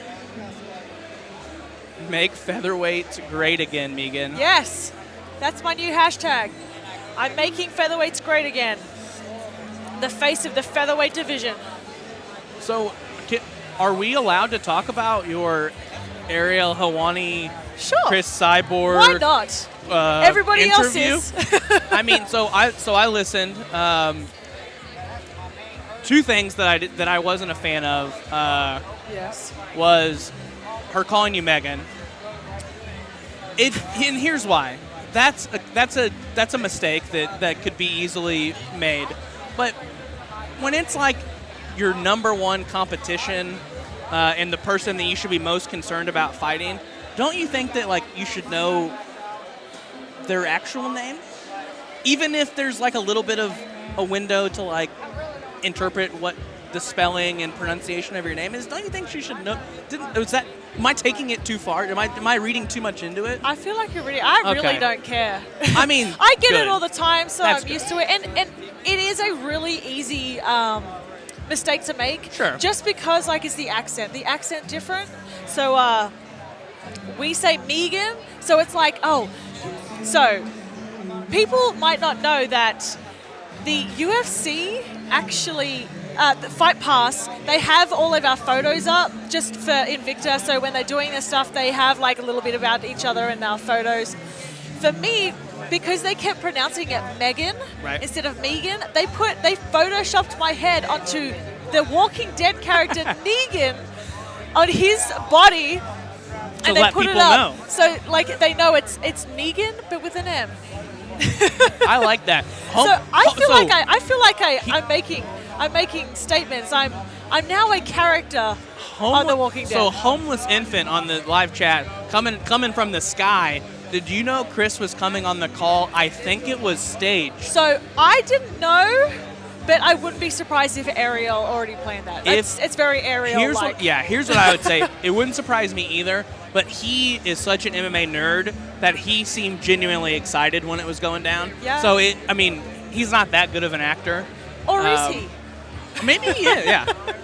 Megan, well, he did the same thing with Yoel Romero. So, like, I wouldn't be surprised if, like, he'd planned it. Or, like, just said, hey, we're having her on. It'd be good if you called in. Okay. I can get behind that. That seems fair. Let's see what else we got here. How mad are you at Ariel for having Cyborg randomly show up? Kind of dumb to force that to happen. I mean, I have seen a lot of people say it was kind of like bad of him to do that. Honestly, I don't really care. Actually, what happened is, for some reason on my phone, so if I'm on Skype and someone tries to call me, I press decline, obviously, because I'm in the middle of a Skype. Sure. But what happens on my phone for some reason is like Skype goes really soft. So I was like struggling to hear Ariel, and then Chris came on. Right. And she's kind of hard to understand as it is. That's accurate. That's correct. And so a lot of it is like me like trying to put my ear to the speaker so I could hear, but like I just pretended like I knew what she was saying, smiled, and I'm glad you clarified that, because when I was watching it, it seemed like that you were uninterested in the interview and you were like doing things in the background when your like face would get out of frame, but that makes sense that you were trying to hear what was going on. I thought you were just uninterested in hearing what she had to say, and we're cleaning your room. Let's see. No, I was at the gym, and halfway through the guys walked in, and like everything was going off. I was like, shh. I'm on the phone with Chris Cyborg. Couldn't you guys not? Seymour Butts coming in with the Nick Diaz reference. Wolf tickets for sure. Everyone thinks this was staged. I didn't know, but I honestly wouldn't be surprised if Ariel did stage it. Like, it is what it is. It's not a bad move though. It's good for you though, right? I mean, yeah, if it gets you the fight, if it gets the fight made, then it he got did a his lot job. of attention, and that's what we were looking for. Absolutely. Back underway. What do you say? All right, thank you guys for the questions. Keep them coming. We're gonna get back to the action here shortly. Along. Bout number 6 tonight. Bout number 6 is presented by Hoy Excavating, one of Kansas City's most respected earth movers. Hoy Excavating, building communities and providing construction services. Ladies and gentlemen, introducing first, fighting out of the blue corner. Originally from Pacific, Missouri, he now calls Springfield his home. Ladies and gentlemen, join with me, put your hands together for Garrett Armfield. All righty, we are back. Garrett Kansas City Armfield. Fighting Alliance 23. Yes. Garrett Armfield. Armfield. Sorry. Another one from Springfield. I'm Fight just Club. interrupting you. Everything that you say, I'm just going to interrupt you and say the same thing. So get ready for that. That's a new thing I'm doing in the second part of this show. Springfield guy. Springfield Fight Club, yeah. Started martial arts when he was 4. 4. Wow. Spin zone. He's only 6. So he hasn't been training that long. No, that's incredible. 4 years old. Looks like he's obviously comes from a great team at Springfield Fight Club. He looks like he's in great shape. Well, he says he has a karate/kickboxing style. So I think this is interesting. You know, Alan Olais is known to want to just stand in the pocket and bang. Absolutely. So I think it's going to be interesting to see how he adjusts and uses that karate style. No, I think so too. And Alan, again, we've seen Alan many times in the Kansas City Fighting Alliance cage. He does love to stand and trade, but he is a collegiate wrestler. Yes. So I think it will be interesting to see if Armfield is able to start putting some punches on target if Aviles resorts to his collegiate wrestling to mitigate. I think what's really going to determine this fight is if Armfield can stop those takedowns. I think so too.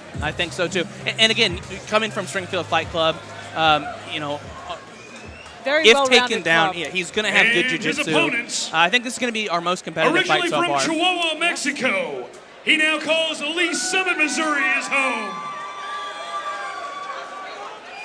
Ladies and gentlemen, fighting his way out of the red corner, welcome Casey's bad boy, Alan Olais. Alan Olais making his way to the cage. Let's take some quick questions from our live chat. This is our first time doing this live chat. This might be the best thing that's ever happened in my life. I'm just loving this so much. So Mike Smith wants to know, Megan, who will be the bigger woman on fight night when you fight Cyborg? They say she walks around at 175. Mike, in a weird way, you're kind of asking Megan what her weight is. That's a big faux pas, as they say. But we will go ahead and ask the question anyway because we are capital J journalists. Well, that's I've heard she walks around 170, and I walk around 170, and but the thing is though, like you can walk around out of competition, but everyone has to make that 145. They have to make that weight, and you physically, for a female, it's so hard to get back up to that weight by fight night. So and now in the UFC they've stopped the use of IVs, so I think it's going to be even. Or close. Or one of us is going to be a little bigger. Sure. Absolutely. Great question. Love it. Keep them coming in.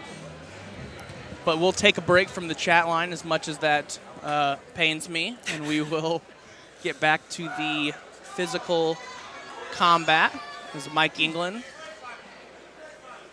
gets us underway. Fighters touch gloves. Olais versus Armfield. you can kind of see that karate style shining through. Good body kick. Good Beautiful night. body. And there's that wrestling. There's that wrestling of Olais.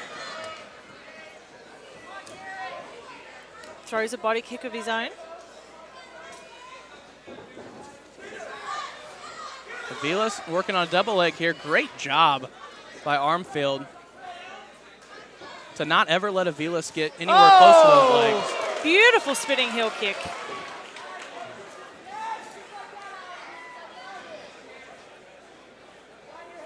Look, that defense by Armfield, I think it's really setting the tone for this fight. Armfield's doing a great job. Oh, good punches by Armfield. Oh! He's landing a lot. Now, this is the fight that Olais wants. He wants that brawling style. He draws you into that almost like a pub fight, pub brawl. Like, I love a good pub brawl. It looks like that Armfield is doing a great job of not letting Aviles get settled in at all in this fight. Yes. He's pressure. As he lands a good body shot and a good takedown. Oh, that beautiful double leg by Olais. Textbook. That was very Textbook textbook. And we talked about it in the intro. Let's see the jiu-jitsu here from Armfield, from a great gym, but Aviles, a collegiate wrestler. Oh, good. Oh, God, great job. and he's up. Again, Armfield just not letting Aviles settle in. I mean, it is just constant movement. Aviles coming back with a big right hand, though. Kind of wobbled Armfield. And another great takedown. Oh, beautiful reversal. Oh, this is some great wrestling here. This is my favorite fight so far, and it's not close. Just constant action, and I think that we're going to see over the next 6 minutes, hopefully, we're going to see a battle between Aviles trying to stay on top and Armfield working his jiu-jitsu and using it to stand back up and strike. And I couldn't be more excited. So both fighters landing strikes from bottom and top. It looked like Armfield was going to try a submission from bottom there. He opted to stay with his closed guard. In a fight that started with a relentless pace, you have to wonder if these guys aren't trying to get some of their breath back and some of their energy conserved for these later rounds. As we close in the closing seconds of round number 1. Has to be our most competitive fight of the night, right? That was exciting. That was such a high-paced first round. Absolutely. How do you judge that? How do you judge that? It's very tough. It is very tough to judge, as we had a nice drop-in from the main event fighter, Anthony Sharkbait Gutierrez, telling us hello. I don't know how you score that. I mean, it's I'm glad that we're commentating and not scoring, because that's a very back-and-forth round. I'm just so obsessed with this live chat that we're just going to have to take some questions here. Let's see. Megan is a better analyst than Tate. That's a compliment. I feel like that's not really hard to do, though. No, I mean, it's nice. It's nice words. Again, it just feels like that. Thank you. It feels like you're getting all the compliments, and I'm just. Turner looks phenomenal, by the way, guys. He's wearing this amazing blue checkered shirt. And so who are you wearing tonight? H&M. H&M. I'm head to foot in H&M. I love that. I love that. Here we go. Round number 2 underway. Armfield doing a great job of using those kicks. That's that karate style. He's really using it to his advantage. Switching stance. Like, definitely keeping it interesting, mixing it up. And I think that's what you have to do against someone like Allen. Allen looking for another double leg here. Oh, and gets it. Well, Aviles is scoring those takedowns at will. Let's see if he can work from top position. Get good posture, Allen, good posture. There it is, yes, sir. Whenever he goes to scramble, Reese, go back to hold here.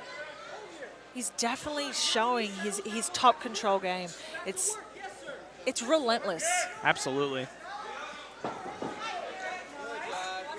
Armfield trying to open up that guard and going for a submission, but Allen's just defending so well and just pressuring. And this is the type of round that Olais wants right here.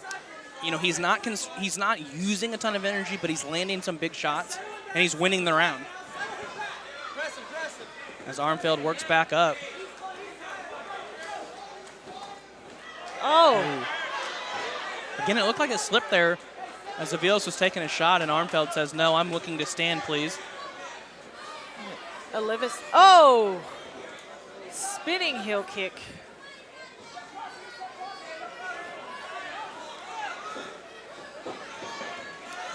And Armfield starting to land at range here. Landing some solid shots, but that toughness of Olais is definitely showing through. Oh! Great takedown. Great takedown. Almost at will. Absolutely. And again, there was a swing in the fight right there. Armfield was landing some shots. Olais recognized that and got the fight where he wanted. Like, this is that grinding fight style that Olais wants. Absolutely. And this is where cardio comes into play. Who has the better cardio? This fight's super competitive, but in round 3, who's going to still have enough gas left in the tank to win the round?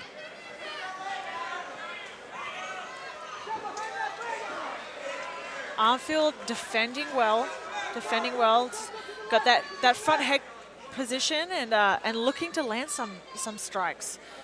Now, I think he really needs to turn it up and do some damage here. Absolutely. And turn the fight around. Olais hanging on to that single here in the closing seconds of round number 2. Great round turned in by Olais. He didn't do a ton of damage to Armfield, but he certainly won the round, and that's what he needed.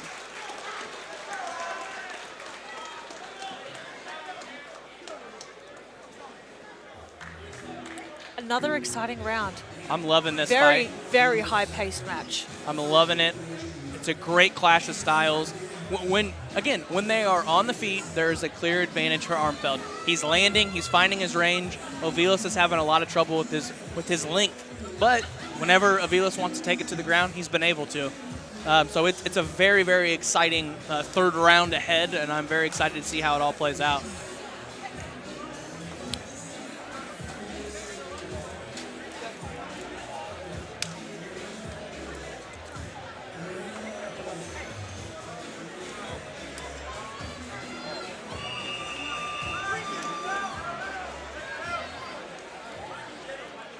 Here we go. Ronnie Mayweather from the clouds. Excuse me, I mispronounced the name. I am very bad at that. Here we go, round number 3.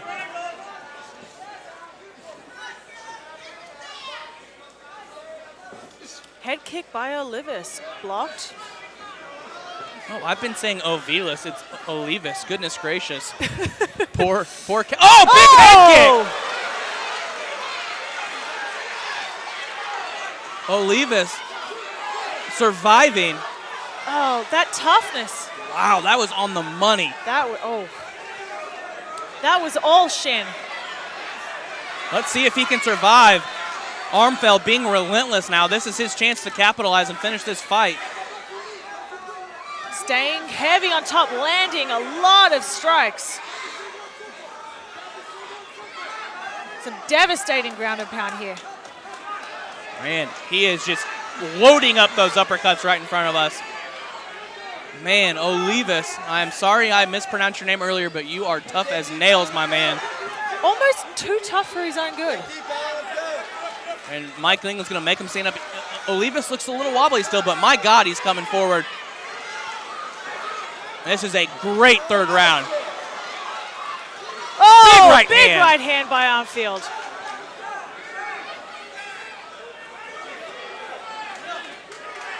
Armfield telling Olais to get up.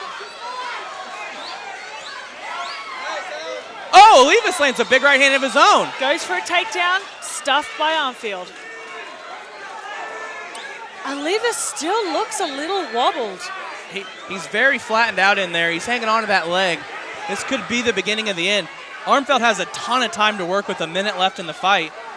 And that doesn't sound like a lot, but in this fight, that's a ton of time.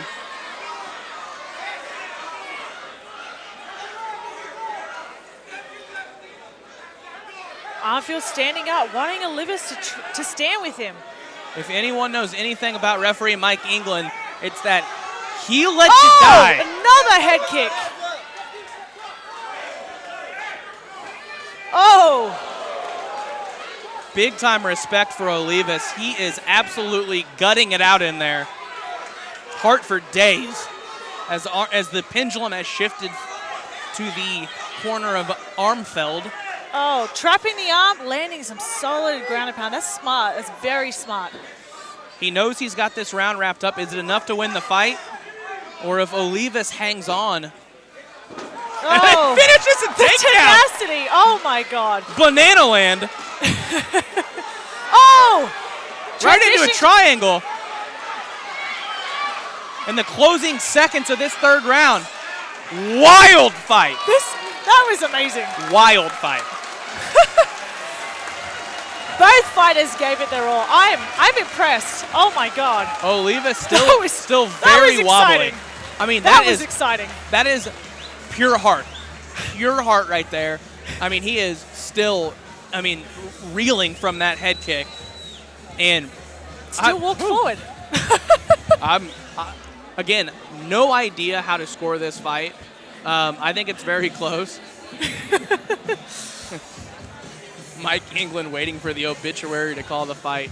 Love it. Love it. I have no idea who won this fight. I think you can make an argument either way. Obviously, Armfield secured the third round there. But, man, you can't discount the takedowns landed by Olais there. I think this is going to be razor close. Might have a decision of the split variety coming our way.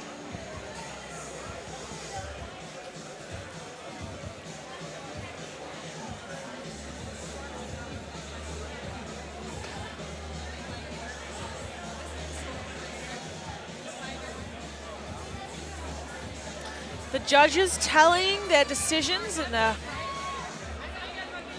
handing it over as we go to the cage for the final decision. I'm so excited for this. Oh, that was so exciting. Very exciting fight. I hope that's a preview of what's to come. Cage, please. Here we go. Ladies and gentlemen, this one goes to the judges. Judge number 1 scores this bout 30-27. Judge number 2 scores this bout 30-27. And judge number 3 scores this bout 30-26. Your winner by unanimous decision out of the blue corner. Wow. 30-27, 30-27, 30-26. That seems crazy. I mean, I think you could maybe make an argument that third round was a 10-8 round. But, man, to have the other 2 rounds. To have Allen not winning a single round across all 3 judges' scorecards, that seems wild. Even after those takedowns, he got almost at will. Absolutely. He was on top in the second round for the majority of the round. Fantastic fight. You guys like that one? Warriors, man. That's great. Let's see what these next big boys can do.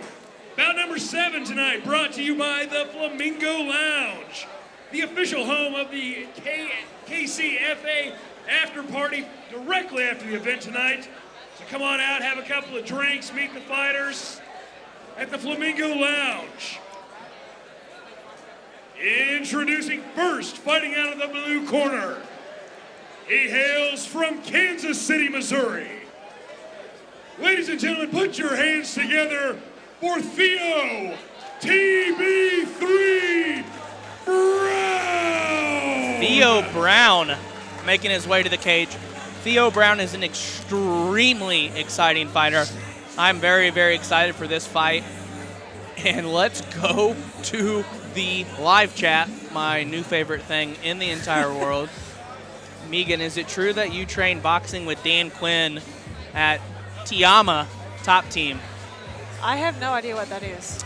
So Not I'm true. say no. That is not true. Let's see what else we got here. Does James Krauss corner everyone? James Krauss, the owner of Glory MMA and Fitness, traditionally will corner most of the Glory fighters. Yes. Here, and because of the location proximity to Glory, there are a lot of Glory fighters on Kansas City Fighting Alliance.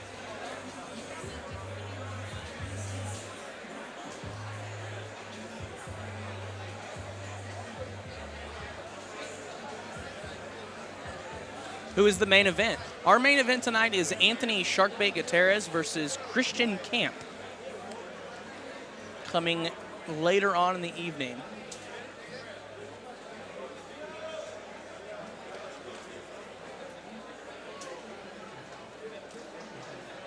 Seymour Butts, big Theo Brown fan.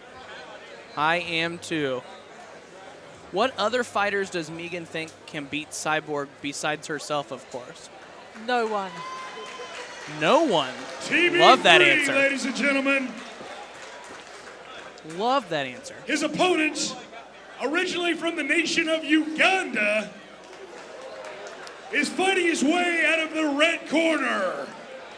Ladies and gentlemen, welcome with me, David Ouma! David Ouma making his way to the cage. John Smith, what's it like to sound like Mauro Ranallo if he were less talented and had been inhaling helium? I hope that's about me, because that's a phenomenal shot at me. I really like that. I hope that you are talking about me, John Smith. What's it like? I mean, it's not great. You know, I could be doing better, I guess. Megan, would you take a karate seminar with Kempo legend Harold Howard? I am sorry to say I don't know who that is. Megan would not take a Kempo karate seminar with Kempo karate legend Harold Howard. You heard it here first. As David Ouma makes his way to the cage. Very exciting fight. You know, David has previously fought in the featherweight divisions, going up to lightweight. And I think he's really wanting to demonstrate his skills and his skill set and how far he can go in this sport. You know, one thing he said to me was he wants people to remember his name. Will we tonight, Turner? I hope that we do for the sake of our job tonight. I hope that we are able to remember the name of David Ouma, who brings an unblemished 6-0 record. Impressive, already 20 years old. 20 years old. Again, we've seen some young rising stars in this cage tonight as Mike England brings these two fighters to the center of the cage. I'm loving the hair of David Ouma. Would that be a man bun situation? Is that? I don't know, but I'm impressed. I like it. Here we go. Expect fireworks early. Oh! Head kick straight off the bat. Throwing heavy. Oh my God, I love this fight. I'm excited already. Both of these guys love to strike. Good outside leg kick by Ouma. Good inside leg kick by Theo Brown. Both very athletic fighters. Oh, fireworks already. Beautiful counter striking by Ouma.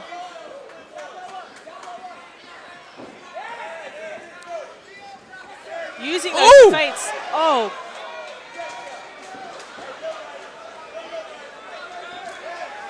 Good outside leg kick. Big overhand right.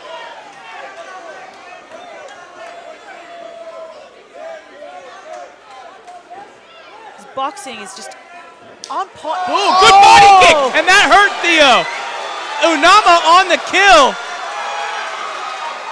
Theo looking for an armbar. Theo Brown. Scramble. This is wild, ladies and gentlemen. Ouma landing some big shots. Theo Brown surviving, though. What a wild armbar attempt by Theo Brown. Big shots being landed. Another body shot, and that'll do it. Referee Mike England steps in. A body shot finish by David Ouma. Can we talk about that last exchange? Wow. That was wild. Really? Oh, wow. So, again, I want to go back. I have no words. That was Ouma just so impressive. hurts him with the body kick. Yes. Theo is doubled over in the corner. It looks like the fight is over.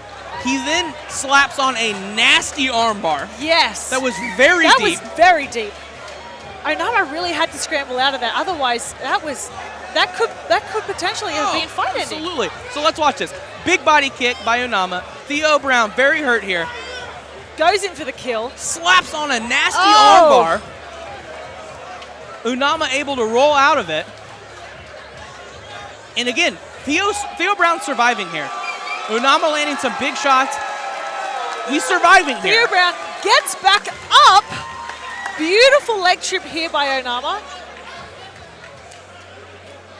Wait. And now, right here, he starts body hunting. Look, there it is. Body hunting right there. Oh, right into the spleen. Man. Oh. Anybody who has been hit with a body shot understands how miserable it is to be hit with a body shot. Look, he's still down. Oh. It still hurting. It's the worst thing ever, is it not? It really is. Like, Worse. you know, particularly to the body, if you get hit in the spleen or the liver, it is like It's paralyzing. excruciating. I have seen guys get dropped in sparring in the gym, and that's it. They're done for the rest of the sparring session because it's excruciating. The only way to describe it, folks, if you have not been hit in the liver, it's paralyzing. It's debilitating. You can't breathe. You Your can't whole move. body, it feels like your whole internal organs shut down on you. Absolutely. As Theo Brown makes the way back to his feet. That was so impressive. Great fight by both these guys. Both these guys are extremely explosive Ladies and athletes. gentlemen, this bout ends 1 minute and 38 seconds into round number 1. Your winner by TKO due to strikes, out of the red corner, David Ouma! Still undefeated. Absolutely still 7-0 undefeated. now. He has a Very very promising impressive. future. Well, he did say to me he will make it to the UFC. So definitely we will remember his name and look for him as he goes up to his pro career and works up the ranks. Absolutely. Very exciting fighter. Wow. It looked. I'm parsing pieces together of the aftermath of this fight. It looked like David Ouma and Stefan Reagan, who was cornering Theo Brown, had a nice verbal exchange in the cage and agreed to fight. Potential fight? Don't hate that fight at all. That would be a great fight. I feel like that's another striking battle. Absolutely. Absolutely agree. Great fight. Kicks, though, man. Those are fast. Woo! My adrenaline Wow. is You pumping. guys having oh my a good God. time tonight or what? That was Felt so like exciting. I was in there. My body started to hurt. I was like, oh no. We'll keep on rolling then for you. Bout number 8 brought to you by Pacific Island Soy Sauce. The soy sauce of choice for UFC fighters James Krauss and Tim Elliott. KC made, low sodium, gluten-free, and fat-free. Get yours today at your local grocer. Who doesn't love a good soy sauce? Particularly with sushi. Introducing first. Wild sponsor, but It's our ladies' fight, by the way. I don't know that I like soy sauce. I probably shouldn't say that since they're sponsoring the show. Looking forward to this. I'm not sure I'm a soy sauce guy. Introducing first, fighting her way out of the blue corner. She hails from Springfield, Missouri. Ladies and gentlemen, she is the Lion's Mane, Arie Wagman. First and only ladies fight on the card. Very excited for this fight. You know what I love about the girls is we always bring it. That's a fact. I feel like sometimes it's almost more exciting than some of the guys' fights. I always say that in female fights, there is no feeling out process. Oh, there it's isn't. 0 to 100. There is no. Real quick. Yeah, there is literally no, hey, let's get in here and see what's going on. Let's get comfortable with the game. It is a sprint to see who can land first, and that's what makes it extremely exciting. Another fighter from Springfield Fight Club. You know she's very well trained. It's going to be a well-rounded mixed martial artist. So I'm definitely excited for this fight. Let's go to the live chat. People are getting squirrely in here. Uh-oh. I want to see Megan. Okay. Hello. It's direct and to the point. I don't hate it. Ooh, thank you, Torgrim. I do try to be funny She has a good sense of humor, sharp on the mic. Don't hate that. I hope Megan lays out Cyborg. I hate cheaters. Megan's legitty. Legitty? Is that even a word? Turner, do you train? Oh, once upon a time. Many moons ago.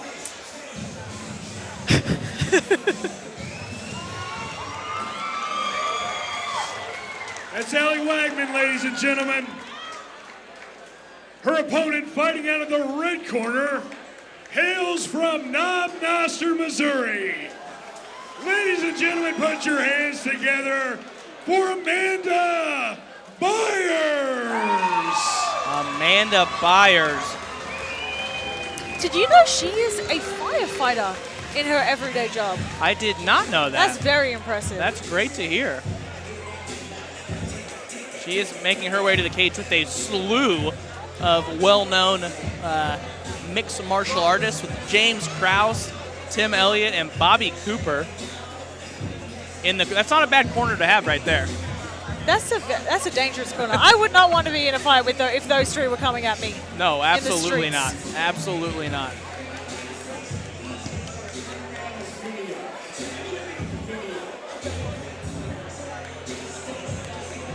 John Smith coming in from the clouds on the live chat. I wish I could read that one out loud. I would probably get in trouble for that. I don't know what night school is, but if I went to night school, it's possible.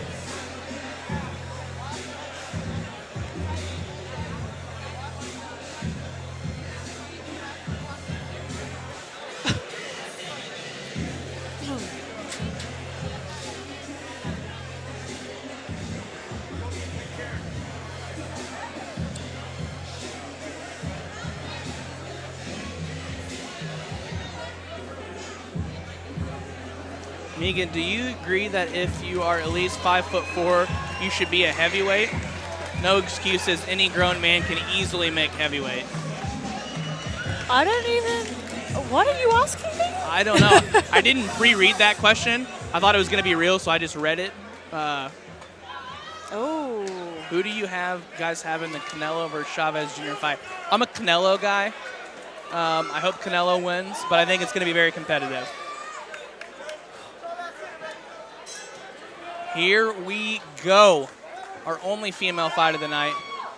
And zero feeling out.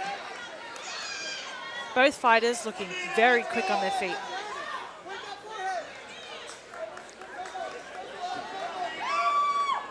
Wagman peppering that jab early. Byers landing a big shot.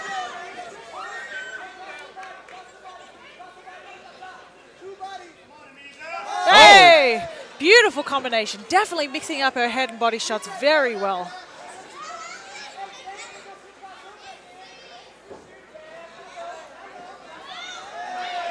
Byers doing a great job of landing those combinations. Her angles are just very, I'm going to say very Tim Elliott-esque. Absolutely. Cutting a lot of angles, closing the distance in a very unorthodox fashion. Definitely some Tim Elliott influence in there.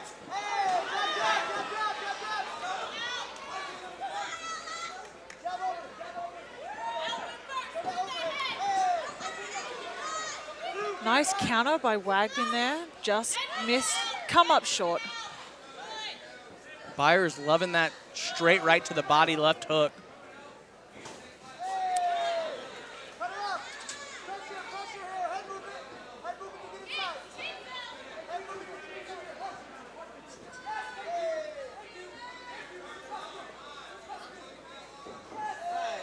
Good Some shots. heavy shots by Amanda Byers. You know, Wagman looks to be slowing down a little. She's looking to counter a lot more.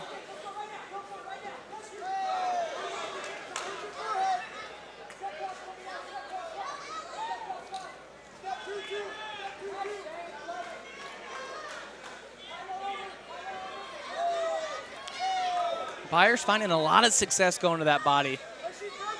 I'm wondering if that's why we're seeing Wagman slow down a little bit. Those repeated shots to the body.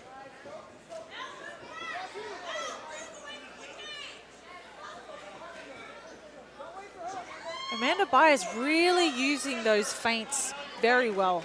She's almost, I feel like she's stopping Wagman in her tracks. I agree. That constant pressure is just phenomenal. It looks like some blood coming from the nose of Byers.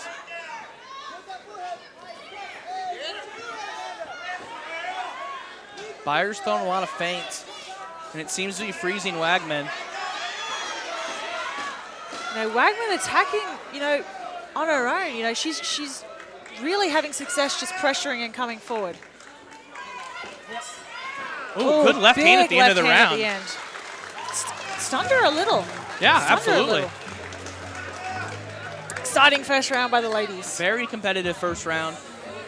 It looks like, at least early on, what we're going to see in this fight is if Amanda Byers can continue to use these feints and land these two-punch combinations almost exclusively to the body, she's going to continue to be first and continue to win. I think that if Wagman can start to realize that she's getting beat to that first punch and kind of settle into her groove, I think she's got a real shot to land some strikes of her own. And she landed a couple nice ones early on. I think she's just hesitating a little too much. I think she needs to just go first. If she strikes first, then she's going to gain that momentum. So I think it'll be interesting to see how both ladies adjust and go into the second round. I love it. Round number 2 underway here.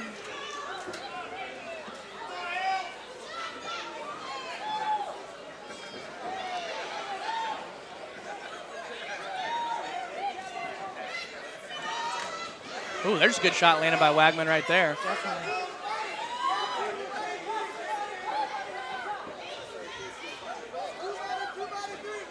Beautiful hook by Byers. It seems to be finding a home.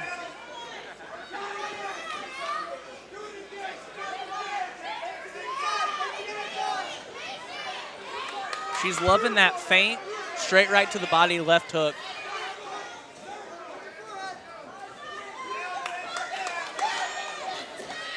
Elle is definitely, her right hand is a little low, so that hook is definitely finding a home. I think they're adjusting really well to that. Again with that left hook from Byers.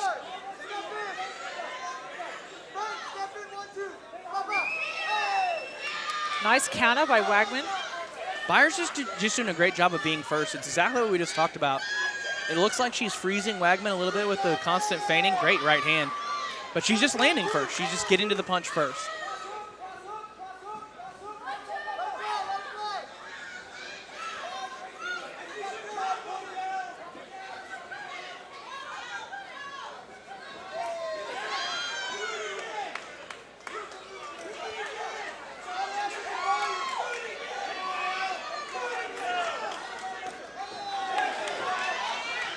Nice right hand by Wagman there. Definitely caught Byers coming in.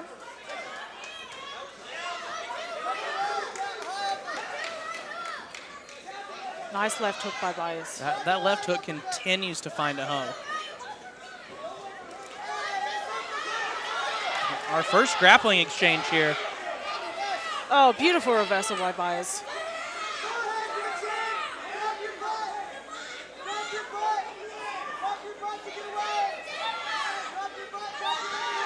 .45 seconds remaining in this second round. Great head control by Wagman. It's really key in these exchanges is that head pressure and that head control. Absolutely. And again, this is our first real grappling exchange here as they work in the clinch. Byers doing really well to get out there.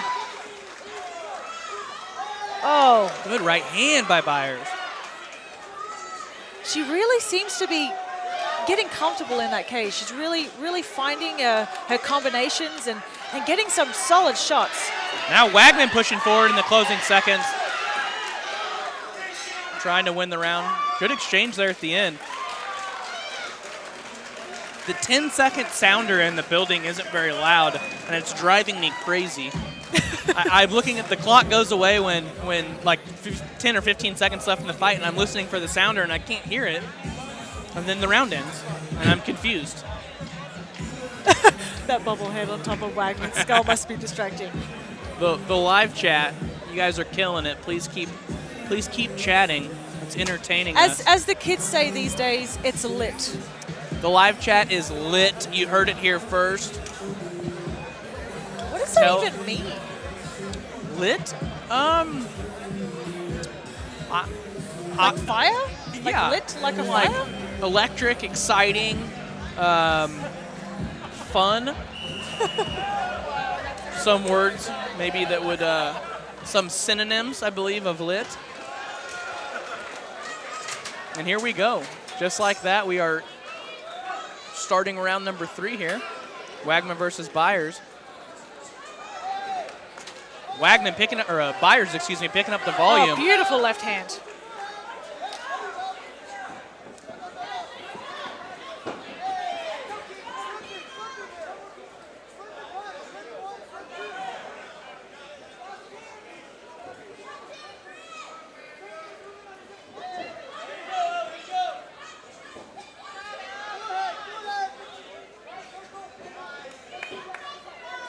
Those angles of Byers, just that switch off to the right is just working so well. Absolutely. And you definitely see both these ladies are picking up the volume here. Both are in finish the fight mode.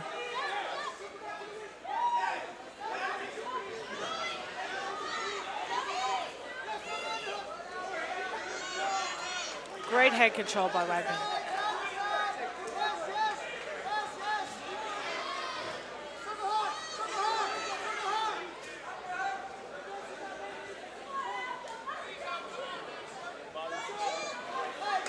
Nice by Byers getting out of that clinch there.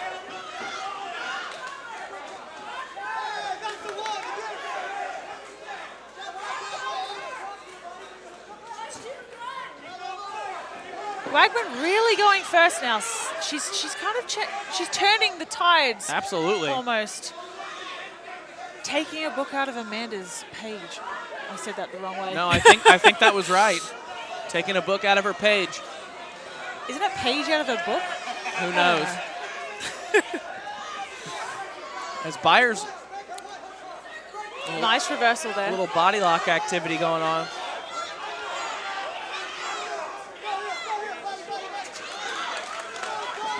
One minute left in this fight. Byers really picking it up now. Solid jab, solid jab.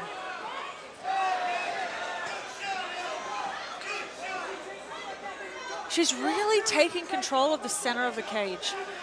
You know, and she's circling out and coming back to that.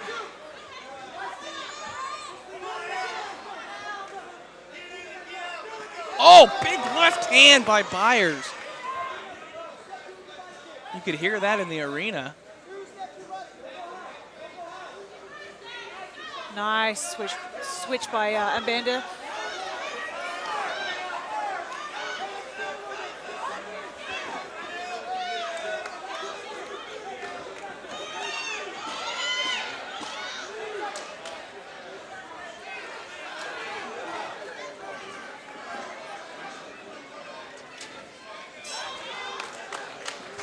And that'll do it. Woo! Phenomenal third round turned in by both fighters. Another fight, I am clueless on how this fight will be scored. One Very thing close. we do know is the one decision that we did see tonight, the scoring seemed to be a little bit squirrely, some might say. Questionable. So I'm interested to see how they score this one. Let's go to the live chat while we wait. Commentary equals train wreck. I would direct you to the volume button on your YouTube window.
Go inside the cage for our official decision.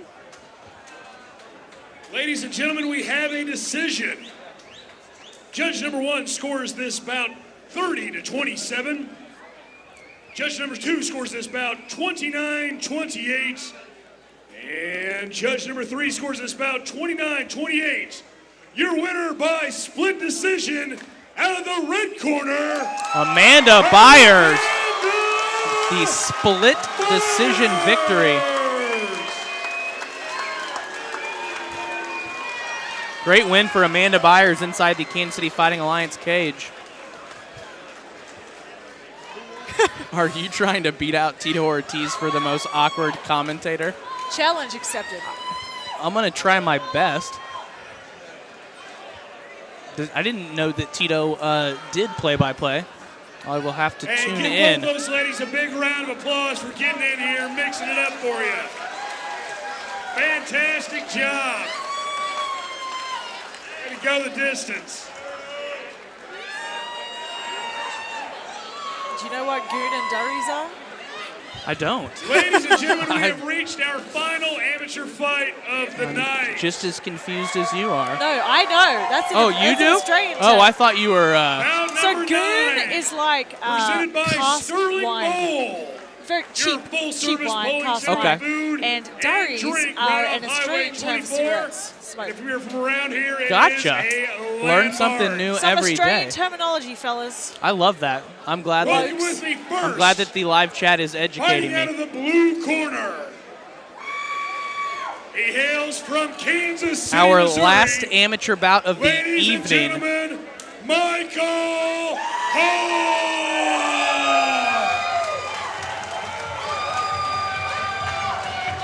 Michael Hoff. This is for the amateur heavyweight title. Absolutely, the Kansas City Fighting Alliance heavyweight title, amateur heavyweight title, I should say, on the line. I've heard a lot about Michael Hoff, and I've heard a lot of good things. Very athletic, amazing wrestler, and he likes to say he's an unpredictable in the cage. I think this is going to, I think someone may be going to sleep. One thing that we know, and again, Michael Hoff will be challenging Antonio Martinez for the Kansas City Fighting Alliance amateur heavyweight belt. Joe Wooster, the matchmaker here, has had trouble finding fights for Antonio Martinez. Yes. He has knocked out almost everyone that stepped into the cage with him. And when Joe was looking for people to match with Antonio, Michael Hoff raised his hand and said, pick me, I'll do it. And I think it's going to be a great fight.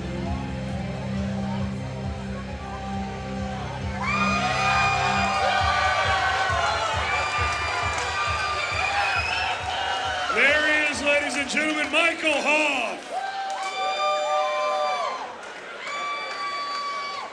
His opponent, fighting out of the red corner, hails from Buckner, Missouri.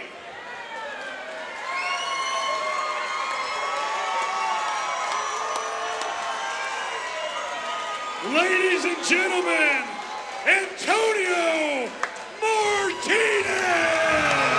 Fan favorite Antonio Martinez making his way to the cage. This place is electric tonight. Sold out crowd at the Truman Memorial Building, and we haven't heard him anywhere near this loud. Antonio Martinez, he's the champ. He holds the amateur heavyweight and light heavyweight titles. So two division champ. Phenomenal striker, has a lot of power. He actually told me that he wants to dedicate this fight to his granny. So Fighting for his granny is Antonio Martinez.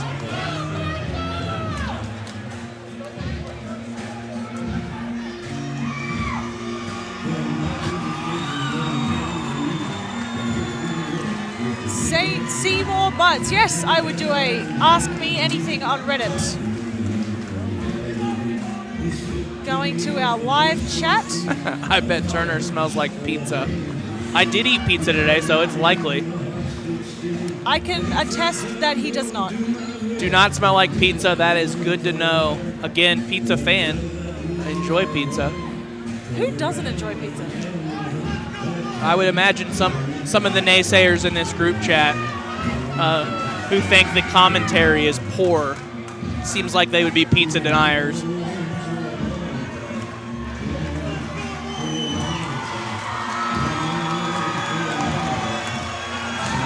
Antonio Martinez making his way to the cage, and the crowd goes wild.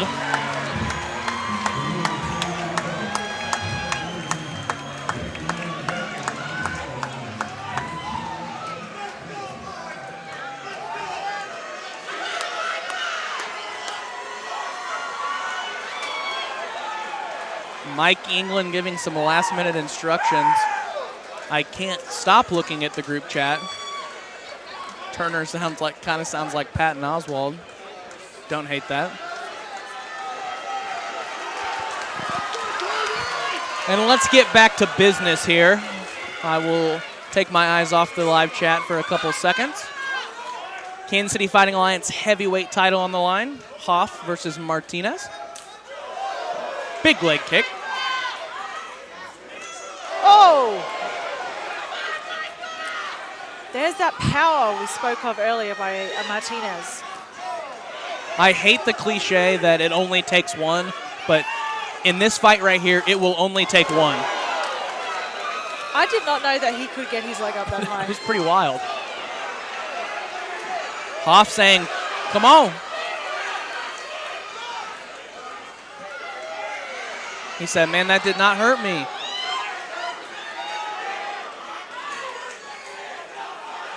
Hoff certainly does not lack confidence in there.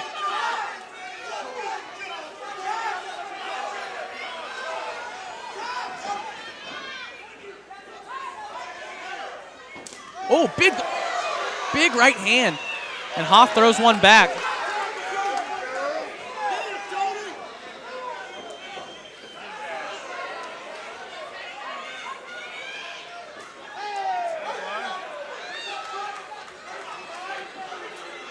You have to figure, Megan, it's a matter of time before one of these massive overhands lands.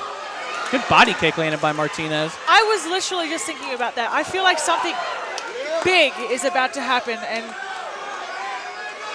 I don't know who it's going to be. Chance of Tony ringing out.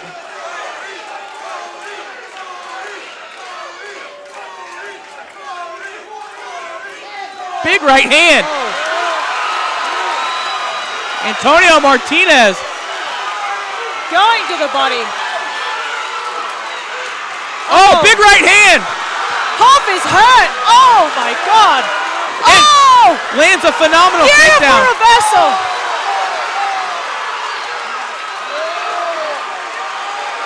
Antonio Martinez trying to finish this fight. Going in for the kill. Hoff doing a great job of surviving. He looks wobbly still. Oh. Antonio Martinez picking his shots. This is insane. Hoff looks like he's still recovering. He looks hurt. Oh, another big straight right. Man, one of those is going to land, I'm telling you. I think everyone is on the edge of their seat right now. This is exciting. You can see the left eye of Hoff starting to swell shut. Nice body shot by Martinez there. Closing seconds of the first round. Big right hand. He's hurt.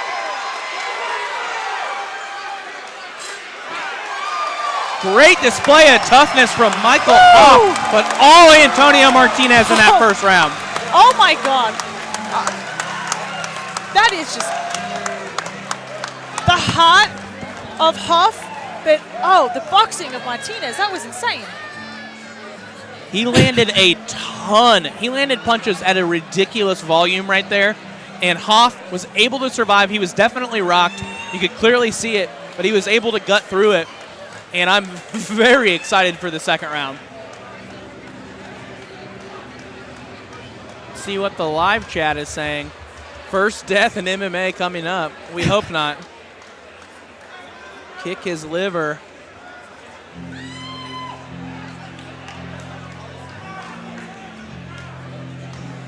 Megan, pineapple on pizza, yes or no? I like the barbecue chicken and bacon, but I don't mind a bit of Hawaiian pizza sometimes too. Okay. So. Let's get this second round underway, please. Woo.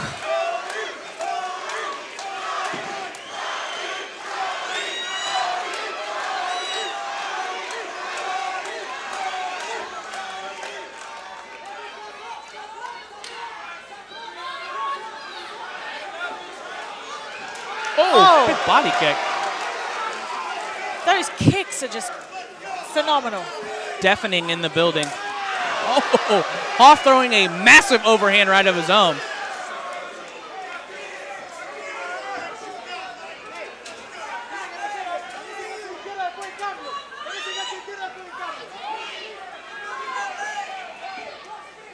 Martinez opening up the stance. I wouldn't be surprised if he's going to set up another high kick. Certainly looks like it. He's been having some success going to the body. Yeah. And Hoff is shooting that right hand like a missile. I definitely would not want to be Mike England in there right now.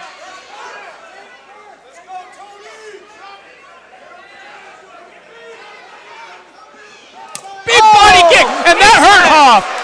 That hurt Hoff. Man. Martinez targeting the body. Oh, big this shot. This is gotta be over. And that'll do it. That was insane. A body kick from hell.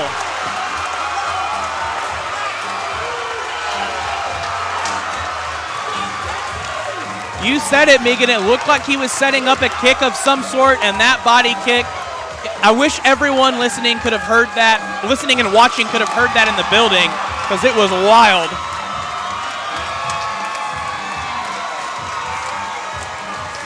And finished him with a body shot for good measure.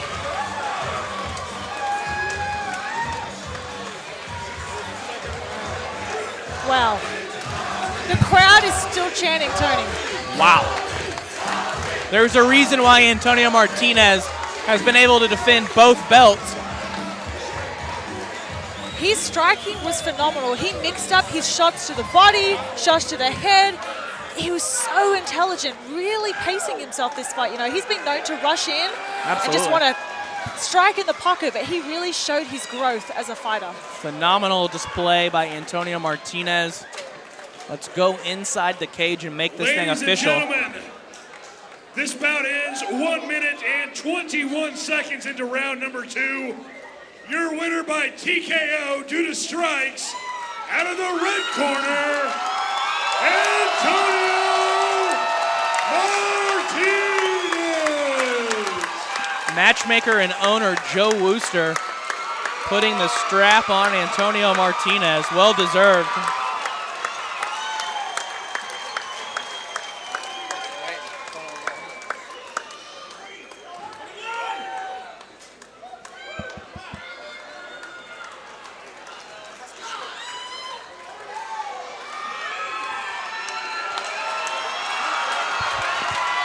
Champ. Look at all the belts he has. My goodness, the outfits that could go with those belts. My friends on the live chat, we have an intermission coming up, and we have a special guest joining us, UFC lightweight, the James Krauss. So please send in your questions now. We only have him for a short time, and would love to have some questions for him to answer. James Krauss of Tough 25 fame, 25, 26? What is 25. this one? 25. I thought The so. redemption season. The redemption That's season. something, huh?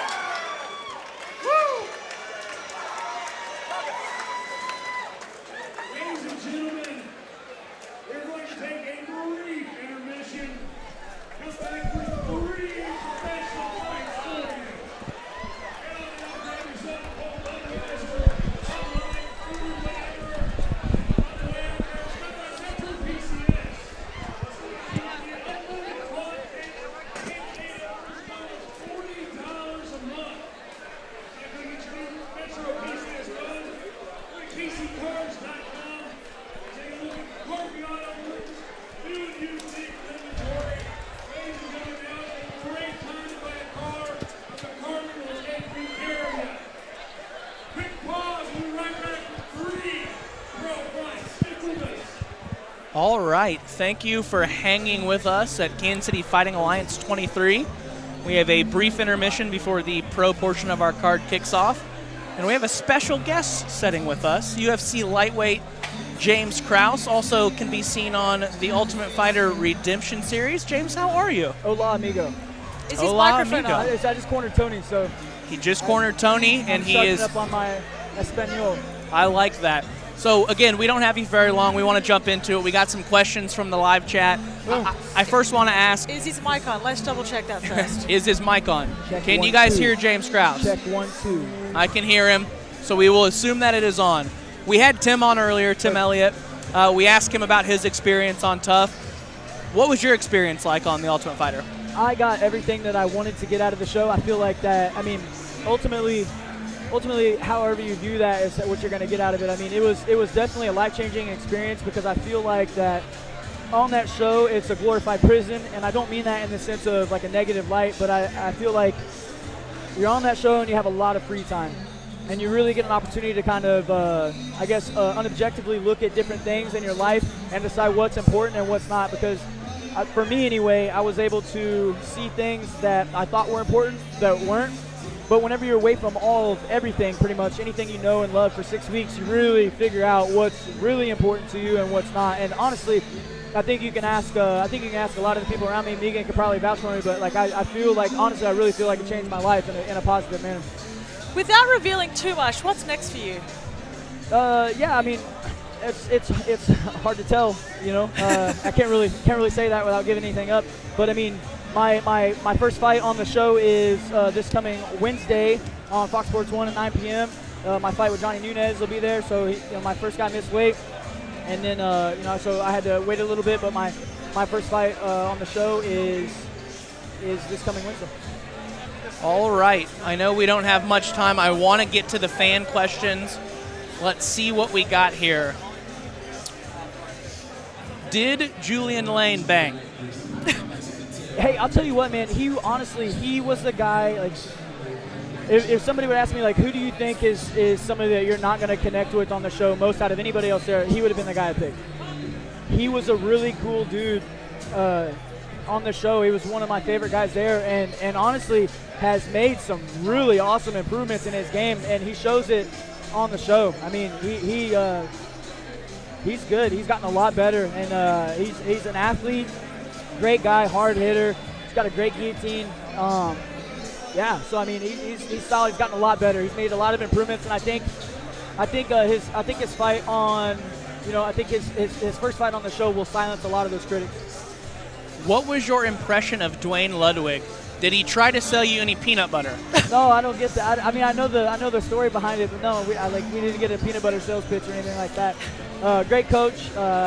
His system behind everything, staying outside the shoulders and working certain things is really good. I really enjoy it. He's done an awesome job with TJ getting him ready. How did you feel being put on Team Dillashaw? Like, did you feel like that matched up really well for your style? Like, yeah, when I initially went on, I kind of knew the Alpha Male guys a little bit better, so I kind of wanted to be on their team. But I think stylistically, I feel fortunate to end up on TJ's team because I feel like stylistically it's a better fit for me. And that's not a knock on the Alpha Male guys at all, but I just feel like they're a better fit for my style. Let's see what else we got here from our friends on the live chat. Krauss's hair game is on point. That hurt me to say. Hey, ain't no half-stepping here. Always repping, ain't no half stepping. Neon Jeff writes in, can James throw leg kicks yet? I think that's probably in reference to your post-show infections. Yeah. Or so maybe he's concerned about your skill set and wants to know if you've learned leg kicks. one of the two. Yeah. I'm just going to assume that he's talking about the staff, but it's very well could be the skill set as well. No, it's good. I'm going to start training up on Monday. I plan on starting on Monday, and it's weird. The nerve endings are a little bit shot on it. But in terms of damage, I think it's all done. I think it's gone. So talk a little bit about that for those that might not follow you on social media for whatever reason. Well, first of all, the most important thing here is follow me on social media. I think that's – where can they find you out on social media? James Krauss, Instagram, Facebook, Twitter. But what you'll find is you'll find a bunch of nasty pictures of stitches. Long story short, got a really bad staph infection, had to have three surgeries, 22 stitches to get it all taken out. I was in the hospital for 11 days immediately following the show. So it was a process, and I think that was part of the life-changing experience as well. Added on the 6 weeks I was gone it's a pretty crazy deal. How do you think your time in the house has changed you as a fighter? Not just, like, I know you say it's changed you as a person, but how has it changed you with your fighting style? Like, I think that, once again, that unobjectivity really just to kind of remove yourself, and you just have nothing but time to think. So you just have a lot of time to process what you're learning, and I think it's changed me in terms of the fighting style. I think I think I'm much more aggressive. I think I'm much more offensive. I'm offensive, more deep. I think it just, honestly, I think it changed everything. It changed my whole point. And if you guys, you know as well as anybody that it's really just changed my whole perspective on anything. And I don't think it's like one specific thing that it's changed, but I just have different viewpoints on what works in MMA and what doesn't, just because of my experience watching other fighters on the show, my own experiences, and I think it's just everything has changed really. Here's a great question. What weaknesses do you see in Cyborg, James, for Megan? Obviously, it's a great question. I think that the weight cut is always a concern. So I want to know what happens when somebody starts banging the body early and somebody gets out of the first round. What's that look like? You know what I mean? What's it look like when the person standing across from her doesn't go away? What does that look like? And I get giddy about matchups like this because I enjoy solving these puzzles. And this is a fight that I've wanted for a long time. And look, it's a thing where it's like, look, I know she's a hard fight, but so is everybody. Anderson Silva was a hard fight until he got face planted, and now what's he doing? You know what I mean? Everybody is tough until one person decides that they just don't give a shit, and they're gonna walk forward, and they're gonna, you know what I mean? Like they don't respect that. They don't respect the hype. They respect that person's skill set, but we don't plan on fighting the name Chris Cyborg. We're gonna fight the actual physical being in front of us. And look, man, everybody can fall. It's just how the game works. Your time is only there for so long. She's been around for a long time. She's done some great things, but this is Megan's time now, and it's I don't think it's a close fight. I honestly see a stoppage inside of 2 rounds. I love it. That just fired me up. Featherweight's great again. Can you guys arm wrestle, please? That's coming in hot. I feel like that would be more embarrassing for James. From the live chat, they wanted to see you guys arm wrestle. See, the thing James, was, I lost a little muscle while I was in the hospital, so I'm trying to rebuild. All right, excuse machine. Last, I want to end with this. Kansas City Fighting Alliance, obviously you're very involved in it. This is your promotion. We were talking earlier on in the broadcast about how many fighters there are from all over the state of Missouri, almost specifically Springfield tonight. What's it been like to see Kansas City Fighting Alliance, now in its 23rd show, go from almost primarily local fighters, or as close to local as we can get, to expanding across the state and across the country? Yeah, it's just really our goal is to I guess, bring a breath of fresh air to. It started initially as the Kansas City MMA scene. I think that's grown to the Missouri scene, and then ultimately the Midwest scene, and then who knows from there. But we just want to be the promotion that everybody wants to fight for. We're fair on both sides, and I mean, my team's not doing very good tonight. You know what I mean? Like, we're not doing great. And I want to challenge my guys. They're not going to get better if they don't, So don't come to me and tell me that you want to be in the UFC and then take easy fights. The goals and the actions aren't parallel. So I want my guys to have hard fights, and they are. They're getting tough fights. Joe does a great job of matchmaking those up, and tonight We've got some really people looking really good. We have a couple people that need to make some improvements in the gym. But overall, I mean, that's what this is all about. You know what I mean? It's not about what you do as an amateur. It's about the end goal, where you want to be. Absolutely. And last thing, Kansas City Fighting Alliance has the most electric live chat in the game. People are blogging about it. People are going nuts. It's all over the internet. Look it up when you get backstage. Thank you so much for stopping by. James Krauss, Ultimate Fighter 25, your episode Wednesday 9 o'clock, 9 p.m. Fox Sports 1. Catch him there, guys. Tune in every week. And tune in every week, but definitely you're going to want to tune in next week. Yes. Next week for sure. I love it. Thank you, sir. Thank you, guys. All right, that was James Krauss. The James Krauss. Let's see what else we got going on the live chat.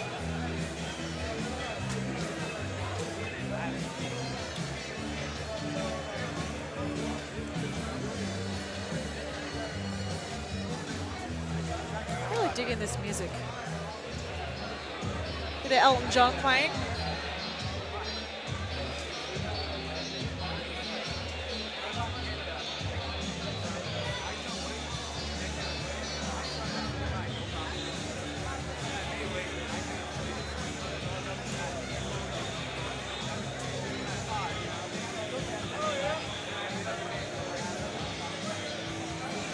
Oh, great question here. This one's for you, Megan. By Soap Soup, personal favorite soup flavor of mine. Megan, have you ever thought about having your corner release marbles into the octagon mid-fight? I believe they would think that would make your opponent slip and fall down. Is that something you thought about? Or I would slip and fall down? You could possibly slip and fall down. That's accurate. Great question.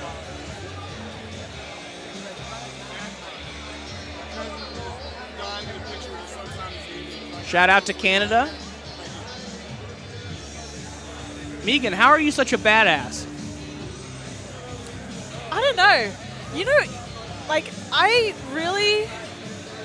just try to be honest. Like, you can call me a lot of things, but dishonest or a liar is not one of them. So, and that's just that's what I want to bring to my fans. Like when they talk about me or that kind of stuff, I just want them to think, like, you know what, like, I'm honest, sometimes too brutally honest, and I think that's why sometimes, like, in my interviews, like, a lot of people might not like my answers, but I don't intentionally say. You're not catering to anyone. You're not trying to be something that you're not. Sure. I just say it how I see it, and if someone likes it, then that's awesome, and if they don't, like, they don't. Like, I'm just trying to be honest and be that I try to have a sense of humor, have no problem making fun of myself. Sure. As you could probably see if you follow me on social media. Sure. Take a lot of selfies. I have long selfie arms. You got those selfie stick arms. I do. Sure. I do. Let's see what else we got. Turner turning the professionalism up to 11. Yeah, man, I'm doing play-by-play for a regional MMA show in Independence, Missouri. I went ahead and checked my professionalism at the door.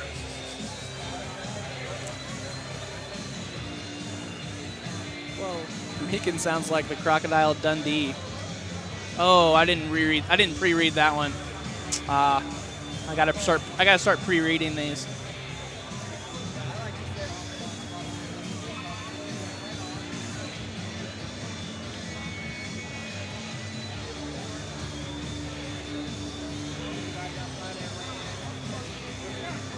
I gotta say, I'm really proud of the live chat tonight. I don't know why we weren't doing this earlier. Doing this beforehand. This might be the best thing that we ever did.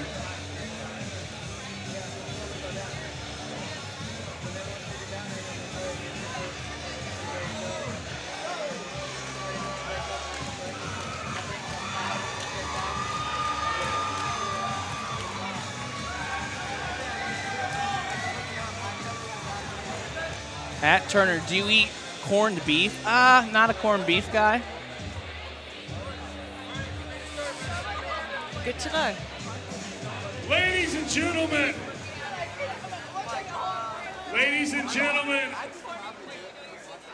we've reached our professional portion of the card tonight. Yeah, These bouts are under the supervision and control of the Missouri Office of Athletics. Tim Lukenoff, Executive Director. These bouts are promoted by Cape Side Promotions, KCFA. Your matchmaker is Joe Wooster. Give Joe a hand. The judges working tonight's bouts Nachos. are Henry Geary, Marcus Danforth, and Michael Drusenbach. The timekeeper for tonight's action is Marcian Champion. Your doctor at ringside is Dr. Jacob Shepard. And all night long, once the cage door closes, our referee is Mike England. Thank you. Good to have you, Mike. All right, you ready? I hope this is the commentating duo moving forward. Bout number 10. And we're definitely keeping the live chat. It's the most electric thing that we've ever done. Your local independent tire dealer is a place where you will receive dependable service performed by dependable people. Introducing first, fighting out of the blue corner. He hails from Seneca, Kansas. True.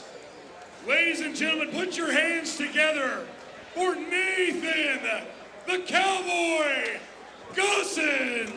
All right, we transition to the pro portion of our card. We have 3 fights remaining as our first pro fighter makes his way to the cage. Nathan Goson versus Joe Estrada. Goson's, as I found out, is a bull rider. A book rider or a bull rider? Bull rider. Oh, bull rider. The accent. Wow.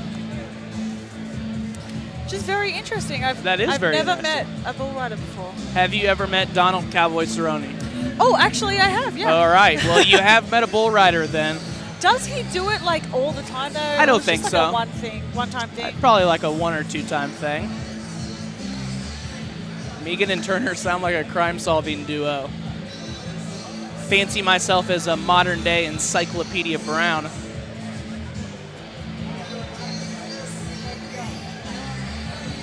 Again, if you guys aren't joining us on the live chat and you are confused as to what we're talking about, we have a live chat rolling, and we're finding it to be very entertaining as we wait for the fights to start. Aaron Darrow from the sky. He is absolutely correct, ladies and gentlemen, on the live chat. Hails from Kansas City, Missouri. Ladies and gentlemen, the reborn Joe Estrada.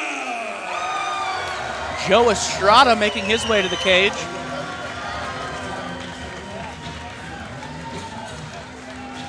I think it's a very interesting matchup to start out the pro section of our card this evening. Absolutely. And we've seen Joe Estrada many times in the Kansas City Fighting Alliance cage. He has a very well-rounded skill set. I don't know much about Nathan Goson's, but if I know anything about the matchmaking at Kansas City Fighting Alliance, this will be a very competitive matchup. And I'm very excited for the pro fights to get underway.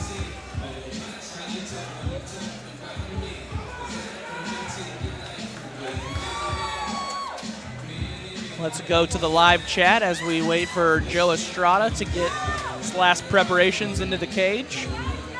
Turner, would you ever consider a gun tattoo? Who says that I don't already have a gun tattoo? Ooh.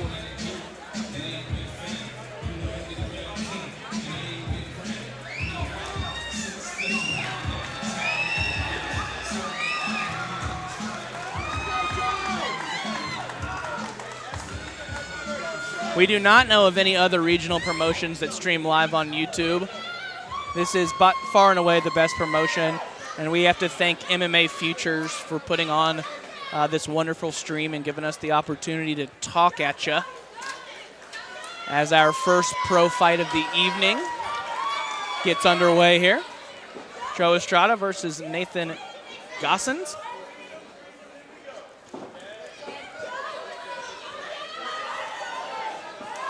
Working in the clinch early.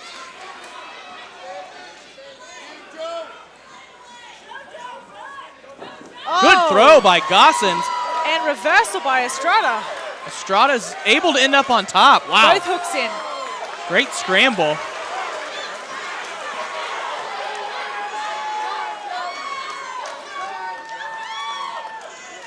Let's see if Estrada can work from the back here.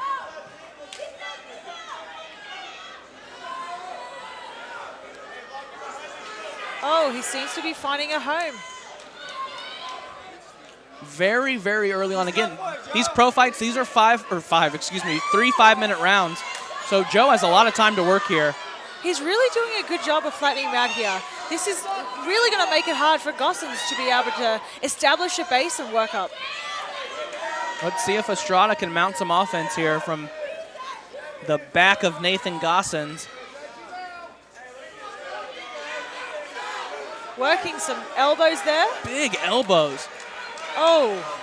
You can see, I think a cut just opened up on the eye of Gosons.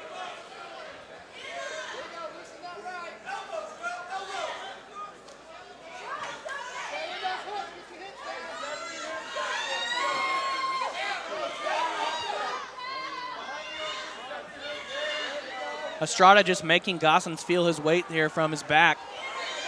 Oh. Almost had that arm under the chin. Gosons able to get out. Estrada just being very patient here and picking his shots.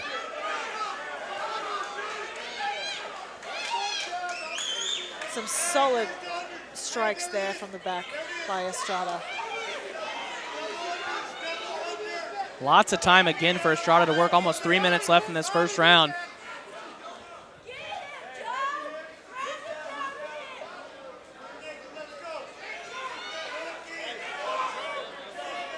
Let's see if Gosons can work free here. He spent almost the entirety of this round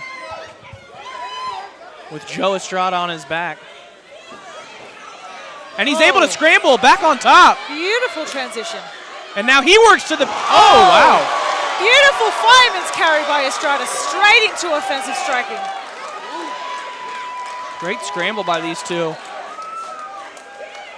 And Estrada works for the double leg, and he's successful.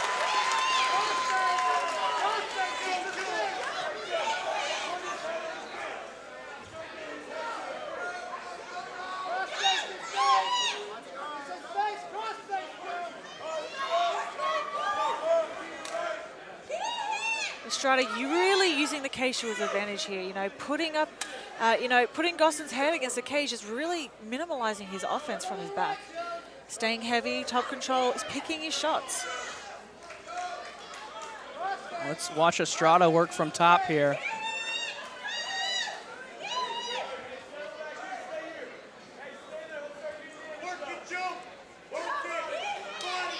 So far, it's been all Joe Estrada in this first round.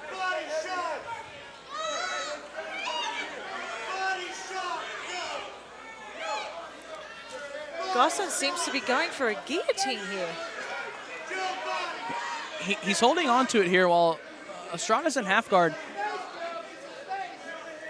I don't think he has a shot to finish this from here, but it's certainly uncomfortable.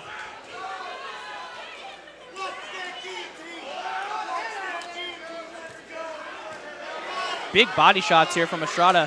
50 seconds remaining in this round. Big elbows.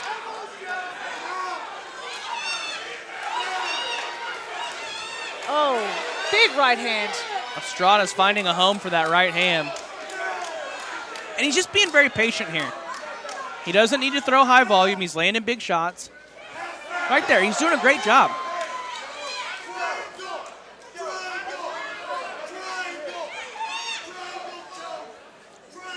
Chance of triangle choke ringing out from the crowd would be quite straight into mount. Quite a feat to land a triangle from here. 10 seconds remaining in this round.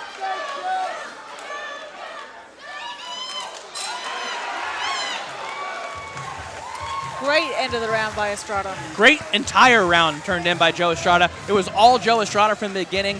We saw a slight glimmer of hope there from Nathan Gossens as he looked like he was going to switch position and end up on top, but Estrada scrambled and he spent the entirety of the round from top position. And you have to think, Megan, after a round like that, does Gossens have a lot left in the tank? I don't know. You know, I think coming out in this second round, we're really going to see the heart and the cardio and the determination of Gossens. I think he really needs to turn it up this round and execute his game plan. You know, at the moment, it looks like he's just letting Estrada set the pace, and he needs to change that around. Absolutely. Our second round of pro action about to get underway.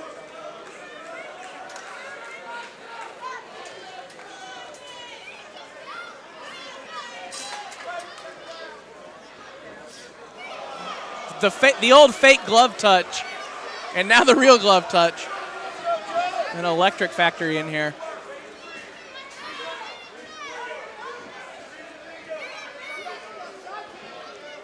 Let's see if Joe Estrada can pick up where he left off.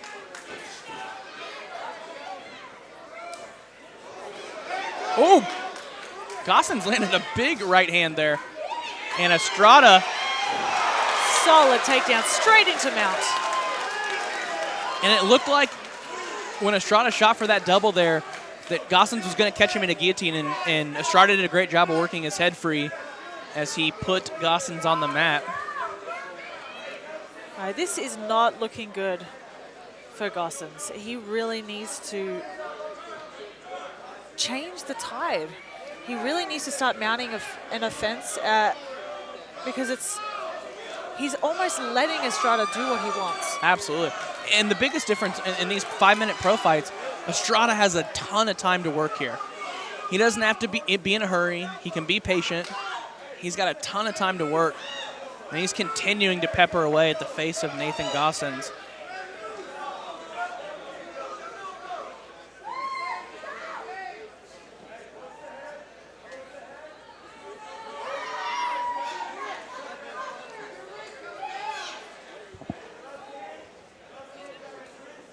And Goson doing a great job of mitigating the damage from mount as he tries to roll. He's got a little bulldog choke situation going on here. Estrada's staying heavy here, though. He's not letting Gossens move.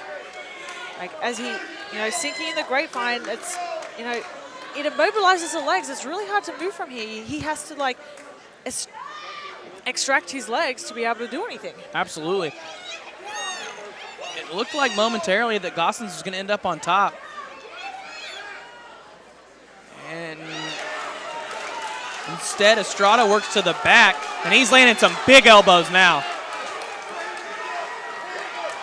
Almost had a crucifix there.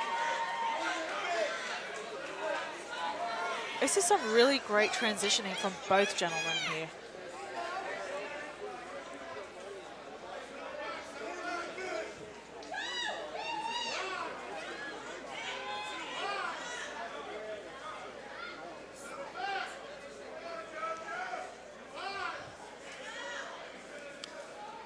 This is almost like a BT, as we used to call it back in the day, because Estrada is working a triangle here from the bottom, or from the top, I guess I should say.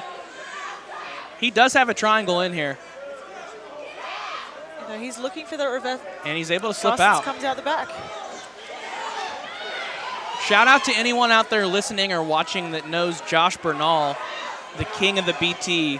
Aaron Darrow, if you're listening, I know you know what I'm talking about. As Gossens now hanging onto the elbow. Hanging onto the elbow, hanging onto the leg.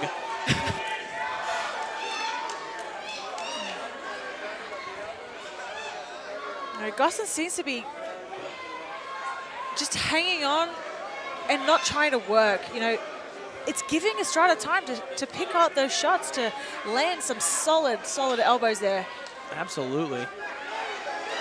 As he transitions to the back. Man, that was a big right hand.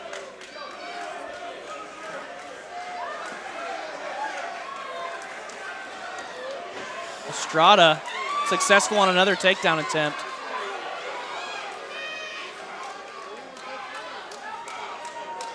Beautiful transition to side mount.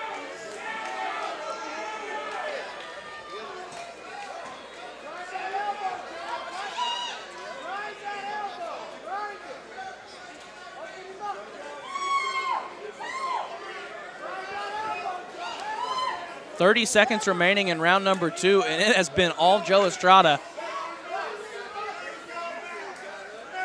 As he moves to mount, see what he can do in the last 20 seconds of this round. Some nasty ground and pound. And this might be the beginning of the end.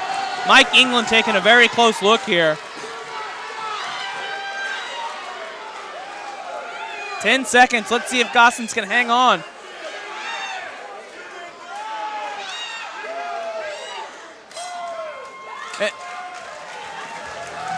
That was a weird end of the round. It looked like Estrada rolled off prematurely there.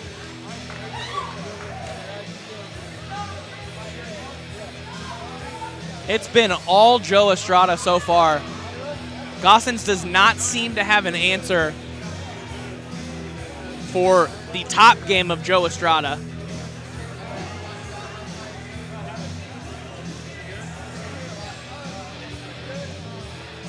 As we move into our third round, you got to figure Gosons has to be in finish mode.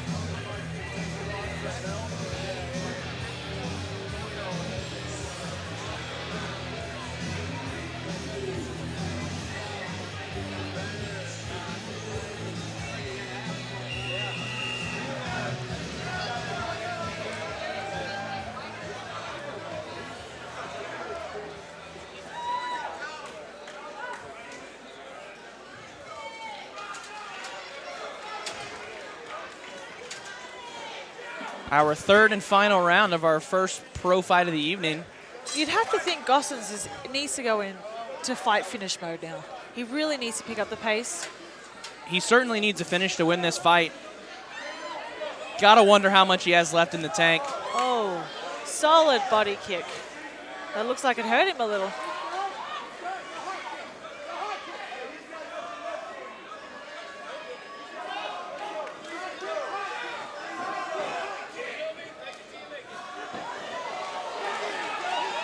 Garson's looking tired. Goson's visibly exhausted.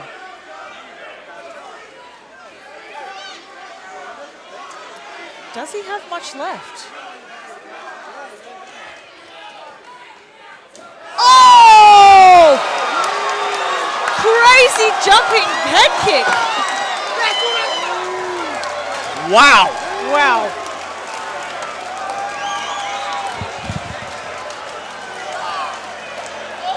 That was insane. Joe Estrada just went ahead and put an exclamation mark on that dominant performance. Let's watch this replay here.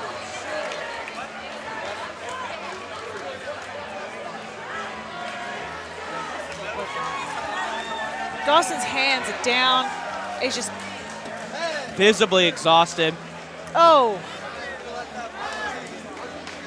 Joe Estrada capping off a shutout, a flawless performance. Impressive performance.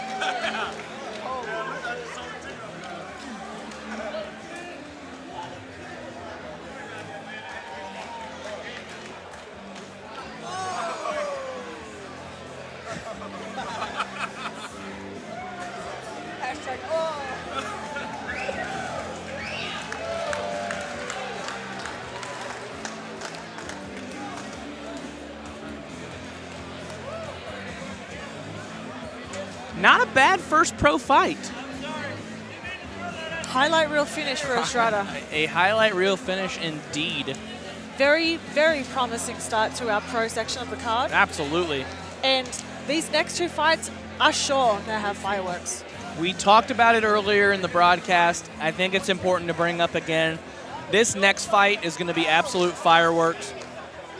Damo Garcia versus Josh Tooley. You were there. First of all, let's go inside the cage.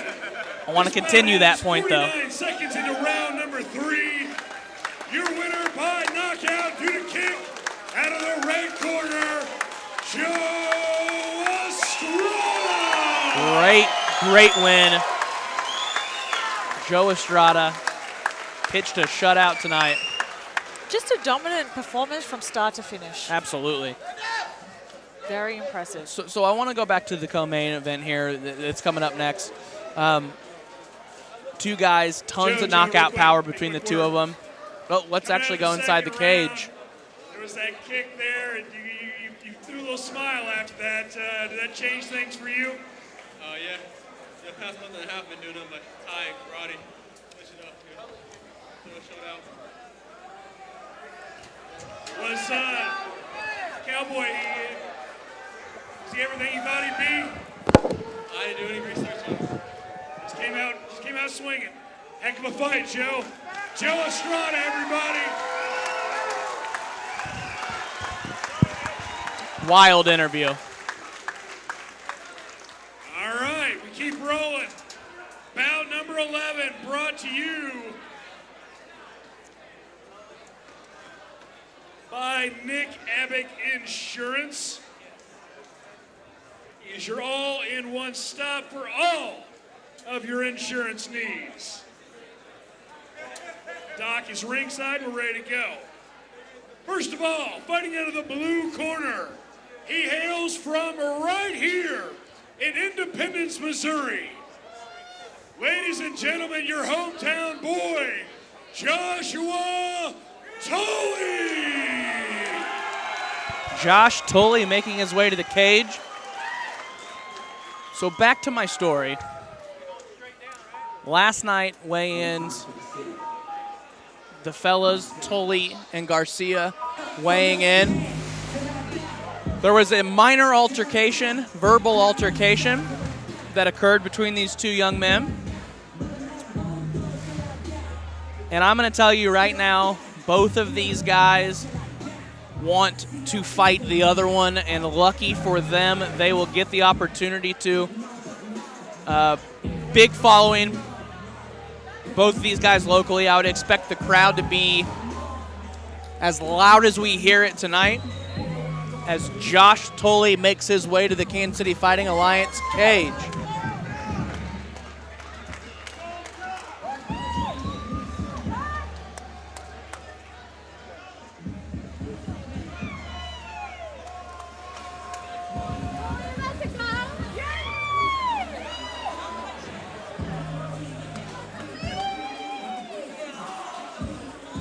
A lot of people walking out with Josh Tooley.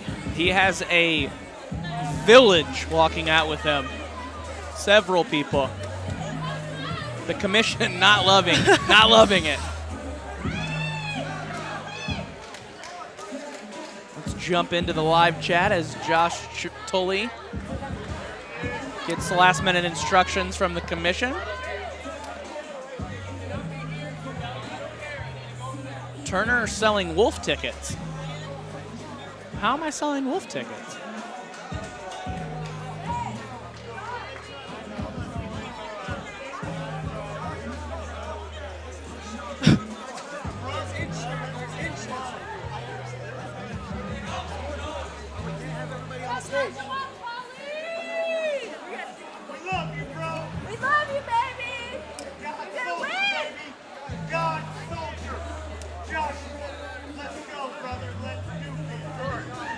Megan, what days are the striking classes at Glory? Well, our MMA striking, we have MMA 6 days a week.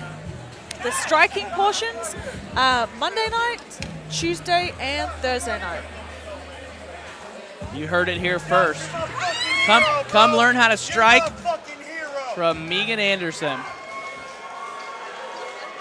That's Joshua Tooley, ladies and gentlemen. And his opponents, fighting out of the red corner, he hails from Kansas City, Kansas. Ladies and gentlemen, he is Dominic Garcia.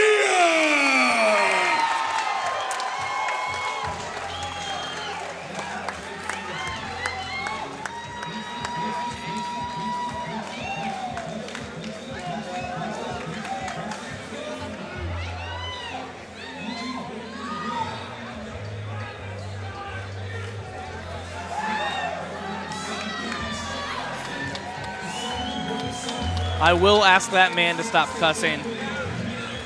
I will try my best to police what is heard over the live stream. Damo Garcia, an equal number of people walking out, not to be upstaged by Josh Tooley.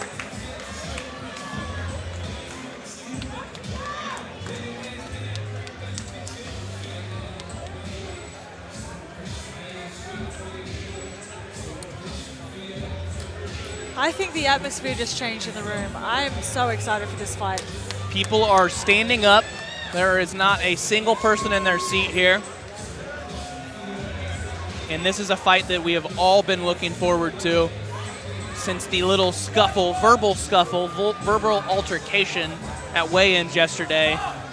There's nothing that fight fans like more than a little bit of real bad blood coming into a fight. Yes. And we definitely have that here.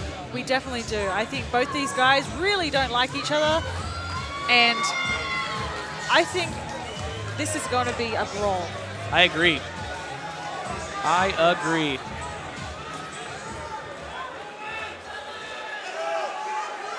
Mike England. I mean, both fighters. I would set the line for the glove touch here. Oh, he makes them touch gloves, so I'm glad I didn't set a line and lose you guys some money.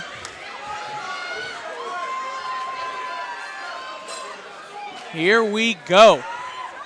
Josh Tooley versus Damo Garcia. Our co-main event of the evening, Kansas City Fighting Alliance 23. Garcia, definitely the longer fighter. I think it's really going to be interesting to see how Tooley adjusts and tries to enter that distance. We know both of these guys have a lot of power. Who's going to land one first?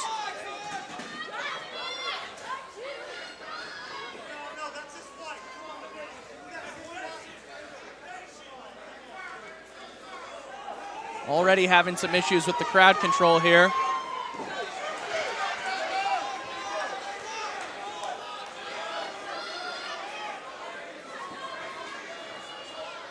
As Josh Tooley throws a nice head kick. Had a little bit of success coming in on that combination.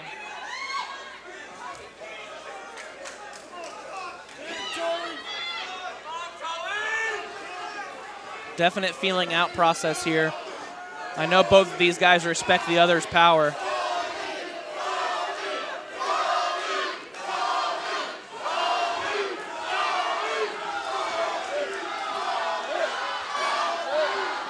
Chance of both Damo and Tooley ringing out here inside the Truman Memorial building. Tooley seems to be really attacking that lead leg of Garcia and to some success. Big left hand thrown by Garcia. Just missed. Oh, big right hand.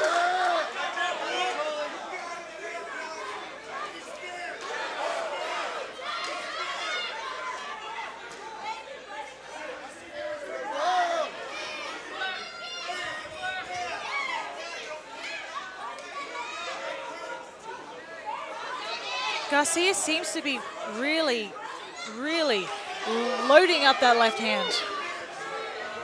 A glancing low blow here. Give Garcia some time to recover.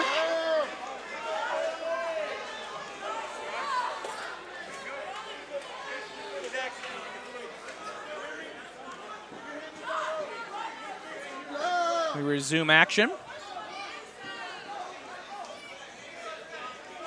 Tooley has found most of his success early on in kicking to the body.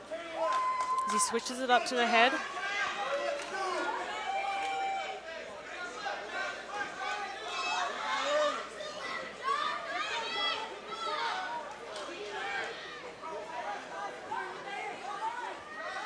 Haven't seen a lot of clean shots landed.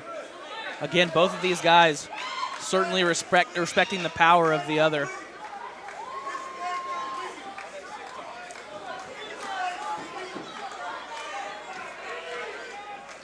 Tully seems to really be favoring the legs. He's really attacking with those leg kicks, both to the leg and to the body. You know, how much of a toll is that going to take on Garcia? As Tooley starts to pressure forward. Another hard body kick.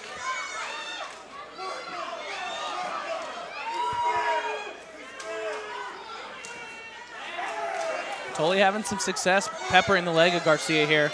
Really playing smart. He's not getting sucked into the hype and to the aggression, and really picking his shots. He's definitely a smart fighter here. Can definitely see the experience of both these guys shining through.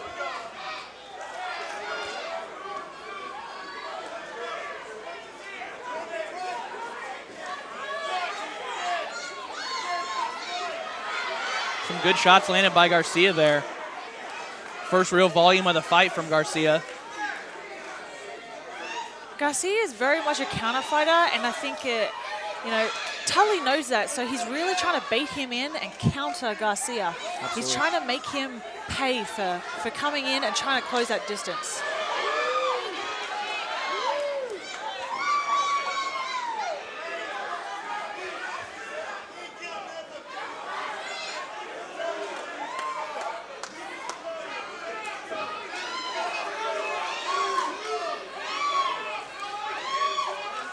Tully, the more active fighter in this round, he's really attacking that leg.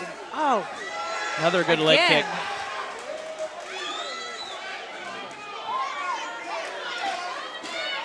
Garcia's just not answering. He's just letting Tully go. Oh, there we go. Little volume at the end here. Final seconds of round one.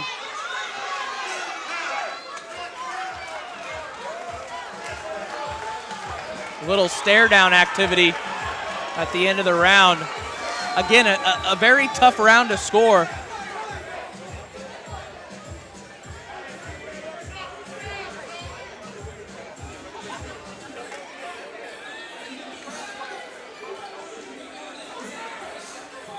Having a little issue with the crowd here.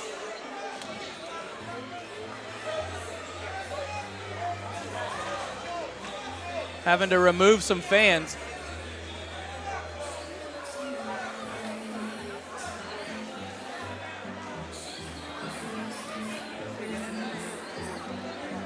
Joe Wooster having to step in.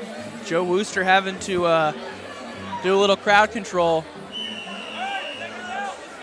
Let's see if we can translate some of that action from the crowd into the cage.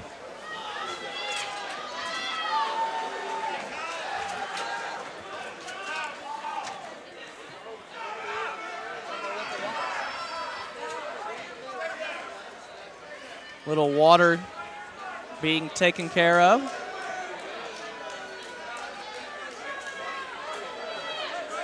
As we get our second round underway. Garcia really has to pick it up now. He has to start going first. Man, Tooley really picking up the volume here early on in the second round. That's hard body 6 shot. kicks landed so far.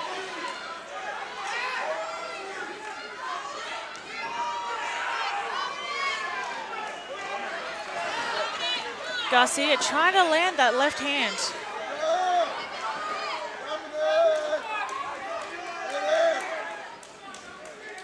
Tooley finding a home with both the body kicks and the outside leg kicks.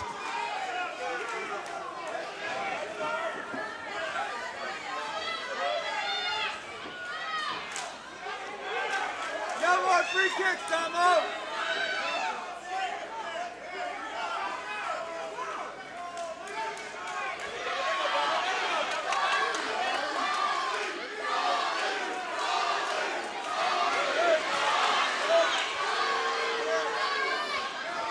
There we go, starting to see some volume by both guys now.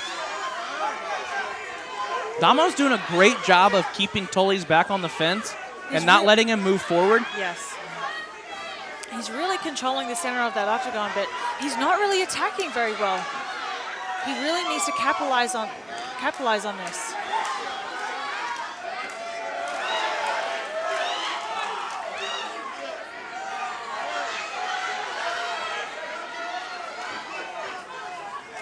A little over 3 minutes remaining in our second round.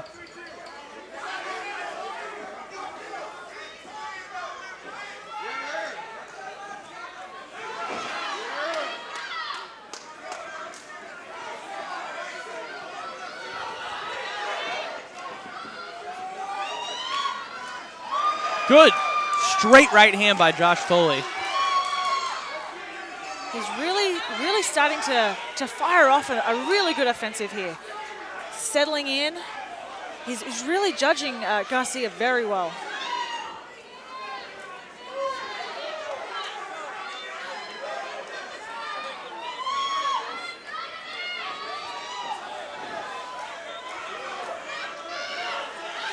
Straight two to the body.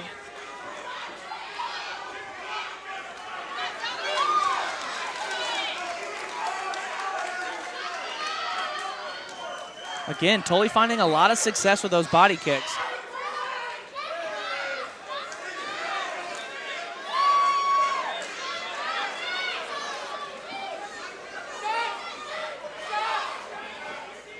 Two minutes remaining in our second round here. Both fighters seeming to picking up the pace a little bit, being a little bit more urgent with their strikes, a little bit more urgent with their movement. Oh, hard left hand by Garcia. That's one of the first clean strikes that Garcia's landed. Have to see how Tooley reacts. Oh, he dropped him! Josh Tooley! Josh Tooley landed some big shots right in front of us. Mike England taking a very close look here. Garcia back to his feet, but how hurt is he? Man, he looks very wobbly, and he throws a big right hand. Oh, he's going for the guillotine. Tooley looking for a guillotine here. It's tight. It's tight. That looks really tight. Garcia defending well, defending well. 1 minute left. That's a tight guillotine. Good knee. Let go of it more momentarily to knee. There's some hard knees. 54 seconds. Let's see if Garcia can survive. Oh. Big breaths from Dama Garcia. Josh Tooley relentless. He still has a lot of time left to work in this round. Garcia visibly Both tight. these guys taking a look at each other. Both taking deep breaths. Tooley takes his mouthpiece out. Mike England says, why don't you go ahead and slide that thing back in? He does.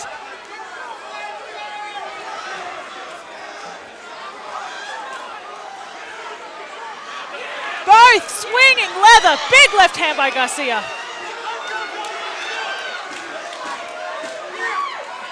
Ten seconds remaining. Oh, that'll do it. Josh Tooley with the big late second round TKO. That was crazy. Wow.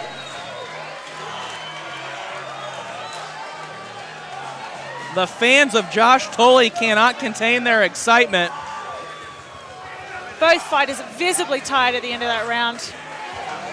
That was insane. That Dama Garcia displaying a crazy amount of heart. But Josh Tooley,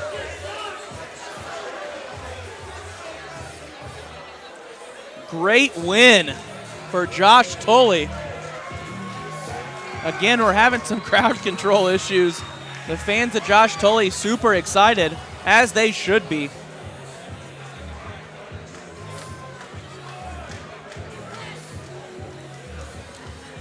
Wow. That was insane. It took a little bit to get going there, but the middle to end part of that second round, the volume picked up, and you started to see the power that we alluded to at Josh Tooley.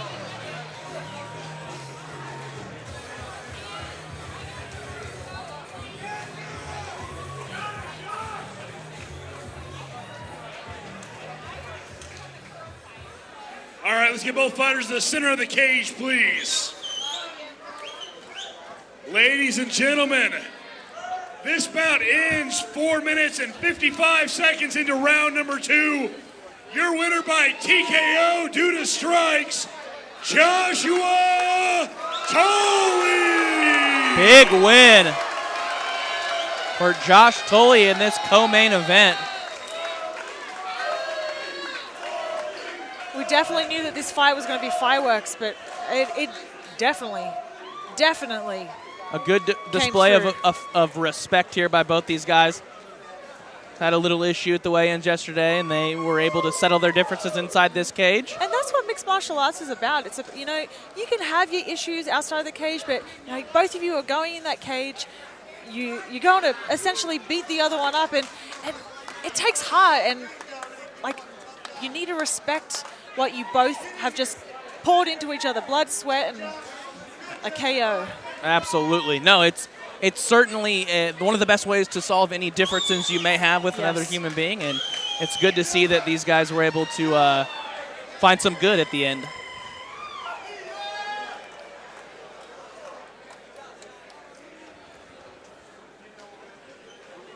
Let's go to our live chat.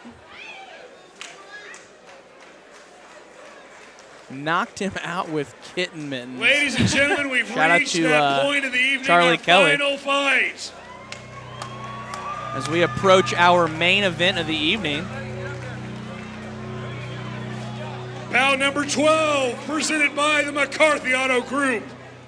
View the new 2017 inventory at any of the McCarthy locations throughout the Kansas City metro area. And make sure you head over to the official KCFA after party at the Flamingo Lounge. Introducing first, fighting his way out of the blue corner. He hails from Springfield, Missouri. Ladies and gentlemen, the Boogeyman, Christian Camp. Our main event of the evening about to get underway. Christian Camp versus Anthony Sharkbait Gutierrez. If you've made it this far, thanks for tuning in. We appreciate it. We've loved the live chat interaction, and we will be using this moving forward. And we couldn't do it without all of you beautiful people out there.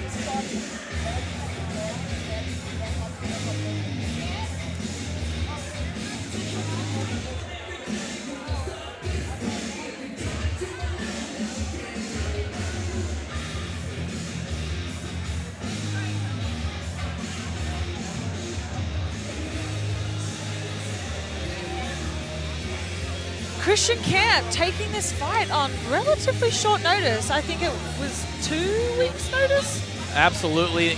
They had some trouble with some prior opponents for Anthony Sharkbait Gutierrez, and Christian Camp stepped up, and we thank him for that. Christian Camp, ladies and gentlemen. His opponent, fighting out of the red corner, is the pride of Lee Summit, Missouri.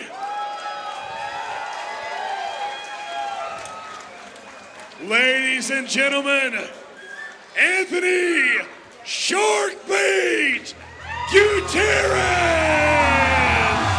Anthony Sharkbait Gutierrez claims to be the most talented independent pro wrestler in Kansas City. That's quite a claim. He looks fired up as he makes his way to the cage. It's been a long time since we've seen Anthony in the KCFA cage, and I'm very excited to see him get back in there and show off his improvements. Absolutely. He took a little time off, and he is back and better than ever. We will get to see him in action tonight. See what they're saying in the live chat. Oh, I love you like a dad, family chat, man. Thank you, Jeff. We appreciate the kind words. Thank you, Jeff.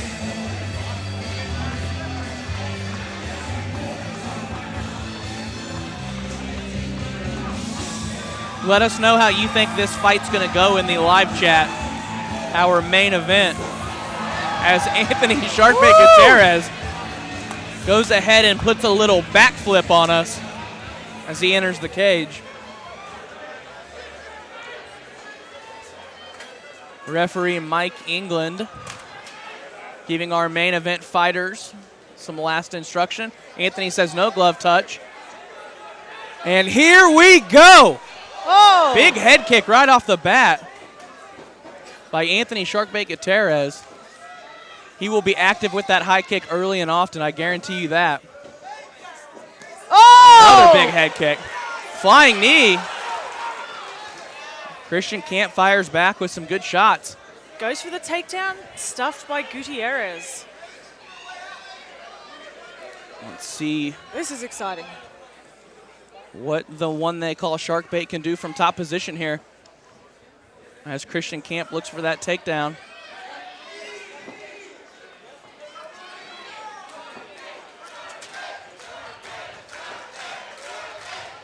Definitely showing his wrestling abilities here. Really utilizing that front head position and breaking Camp down. He's great in this position. He's got a great front choke game. His Darce game is nasty. But Camp doing a good job of staying out of trouble. And let's see what Sharkbait can do from the full guard. Oh, heavy strikes.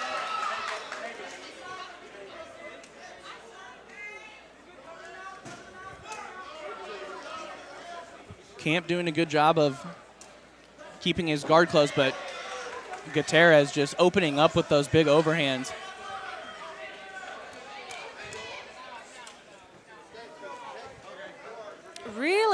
Really staying top heavy with his pressure, Gutierrez is. It's really hard for Camp to be able to do anything with this kind of pressure. And Gutierrez has fought, he's a crafty veteran. He's fought all over the place for some big organizations. You can see how calm he looks in there. He knows what he needs to do.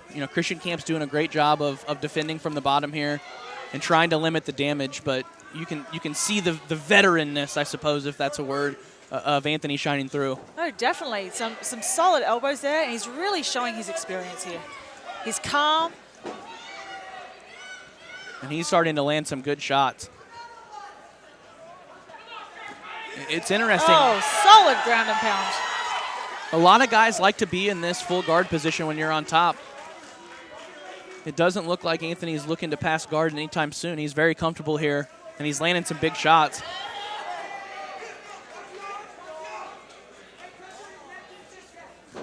Oh, beautiful elbow. You can see he's slowly creeping Camp towards the cage, so it's stopping him from doing anything. Absolutely. As Anthony works to pass here.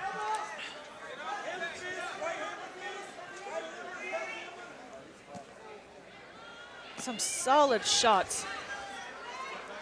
Christian Camp fishing for a leg here. Oh, Anthony's top control is just insane. He's continuing to land with a high volume here. And you have to wonder what lingering effects that will have on Christian Camp as the fight goes on. No, we still have just under 2 minutes left of this round. There's a lot of time for Gutierrez to work. Camp still fishing for that leg. This is a great spot for Gutierrez to be in. He's in control. He's not going to get swept from this position, and he's able to land some shots as Camp continues to fish for that leg, and now he transitions to the back of Camp.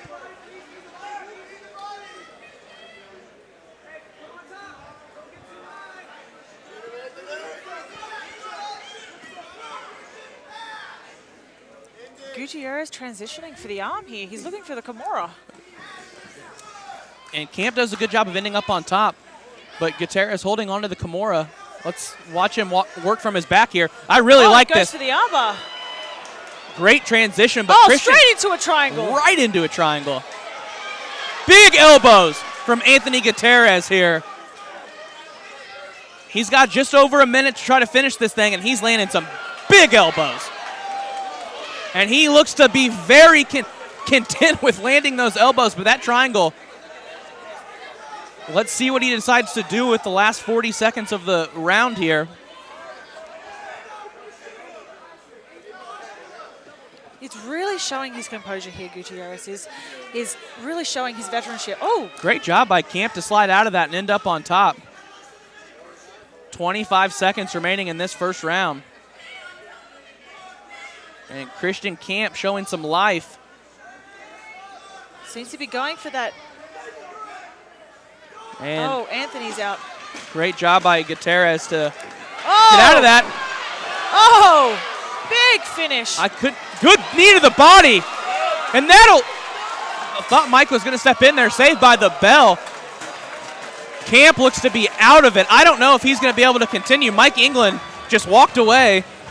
That was doesn't look too concerned about the well-being of Christian Camp. I couldn't tell, was that a slip at the end of the round, or did Anthony drop him with a straight right? I don't know. I missed that. It looked like it was a slip, but he could have maybe pushed him to break the clinch. Okay. Let's see on the replay if we can tell. Man, these elbows right here. Camp looks out. Like Yeah, he's just laying there. The fact that there was no second check on that when he laid there for 10 seconds after the round. You got to think, how is this going to affect Christian Camp going into the second round? I think that he is. I think we're going to find out in the early parts of this round if Christian Camp is still rocked. He looks very wobbly just standing over there. He started to show some life there towards the end of that round. And Anthony's going to put the foot on the gas pedal here. Oh, big right hand. Beautiful transition by Gutierrez. The man they call Sharkbait looking to finish this here.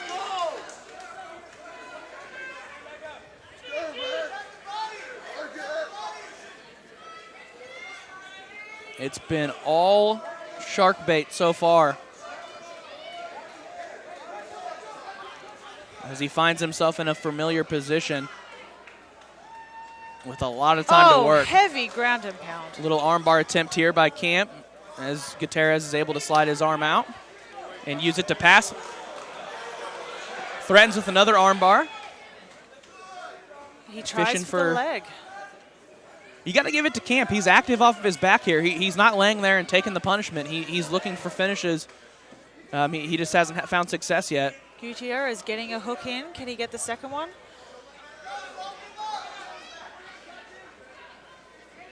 Peppering shots here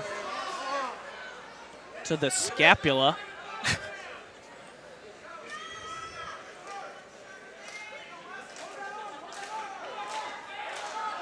This is a nasty position right here.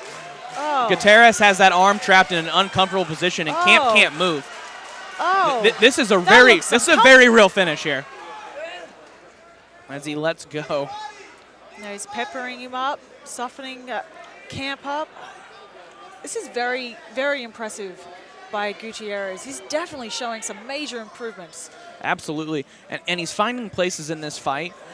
I don't want to use the word relax, but he's finding places where he doesn't have to exert lots of energy. Like right here, for example, he's landing some shots. He's being patient, but he's not overextending. Yeah, he's not overextending, and he's able to conserve some energy here while winning the round.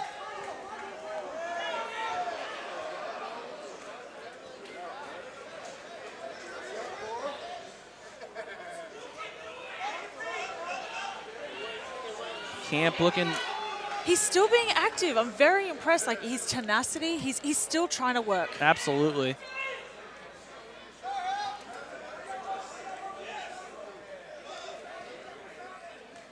It just seems like Gutierrez just has an answer for everything. He's continuing to find positions like this where Camp cannot be offensive, and he can't really be defensive here. Yes. That is an extremely uncomfortable and awkward position to be in. This punch volume is extremely high for Anthony Gutierrez. And he just continues to dominate this fight.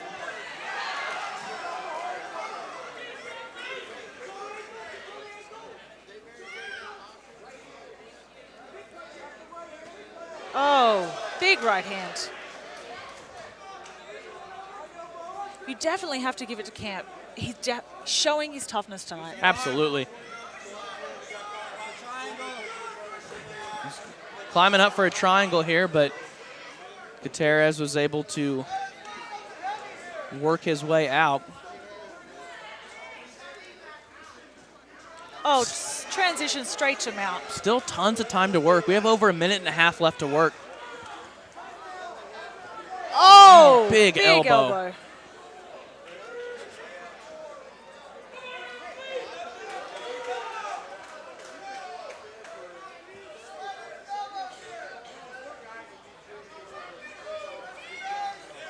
Anthony really using that grapevine to his advantage. Gutierrez posturing up here. Oh, looks like Camp is opened up here. Blood coming from the left eye of Christian Camp as Gutierrez continues to pepper away. Flattening Camp out. And he looks like he's got that arm under the neck. This could be it right here. No, Camp doing a great job.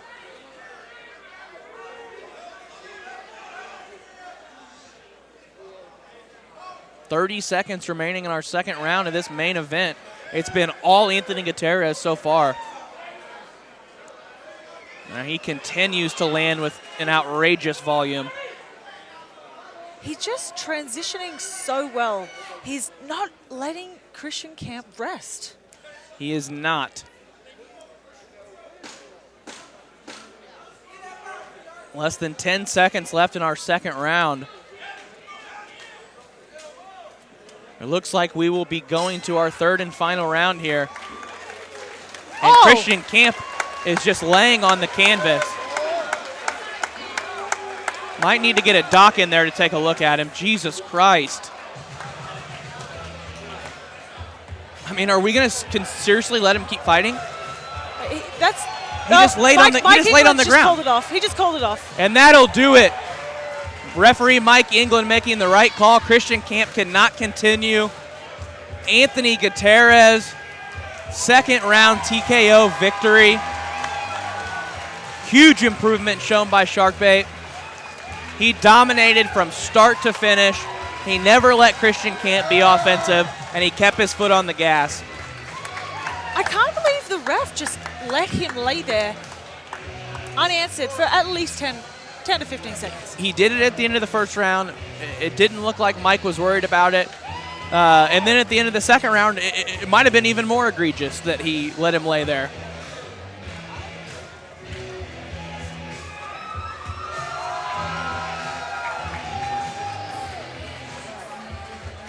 I feel like the right call was made. Definitely the right call. You hate to see a fight end like that, but all right, let's get both fighters to the center of the cage, please. Let's go inside the cage and make this official. Ladies and gentlemen, this bout ends at the end of the second round. Your winner by TKO, out of the red corner, Anthony Gutierrez. Great win. Anthony Sharkbait Gutierrez in our main event of the evening. Huge props to Christian Camp for taking this fight on 2 weeks' notice and showing Ladies and gentlemen, absolutely. Do not forget the after party at the Flamingo Lounge. Thanks for all our great sponsors. Nick Abick Insurance, Sterling Bowl, Pacific Island Soy Sauce, your independent tire dealer, Hoy Excavating, and of course, the McCarthy Auto Group. Ladies and gentlemen, thank you all for coming out. Drive safe, good night, and God bless. Thank you to everyone for tuning in. Kansas City Fighting Alliance 23 in the books. Thank you guys for joining us on our first ever live chat. We had a great time as we see Anthony Sharkbait Gutierrez. Big win. Would you like us to interview you? He declined the interview. Not a man of the people. Again, thank you guys for tuning in. The live chat was incredible. We will let you know next time when the live chat is up and running. Megan, any last words? Thanks for tuning in, guys. This was a very exciting fight card from start to finish. Very excited to commentate my first card. And I hope Turner and I have kept you entertained this evening. Hope we have as well. Thank you for tuning in. I'm not very good at doing the endings to the show. but I really like that the live chat's still rolling. I'm not going to the after party. Either am I. Megan not going to the after party. Hey, we'll stay here for a couple more minutes if you guys want to send in some questions. We got a lot of Megan I love yous. Thank you, guys. Turner is the people's champ. The people's champ. Don't hate that. Good job on the commentary. Thank you, Justin Sane. Hey, if we do this next time, will you guys tune in again?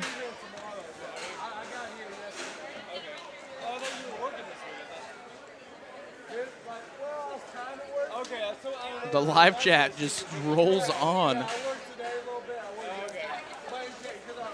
I might stay on here until July.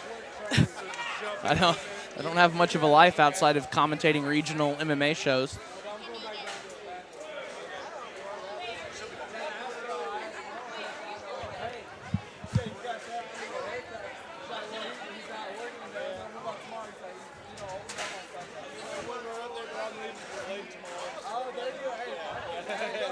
They want to hear us commentate the boxing. Interesting.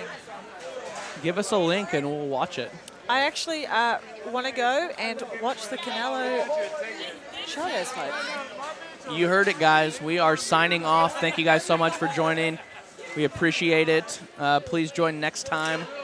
Follow, like, all that stuff. Kansas City Fighting Alliance. They are KC Fighting on Facebook, KC Fighting on Instagram. Kansas City Fighting Alliance 24, July 29th. July 29th. Yes. Please tune in. Put it on your calendars right now. And we will see you guys then. Have a good one.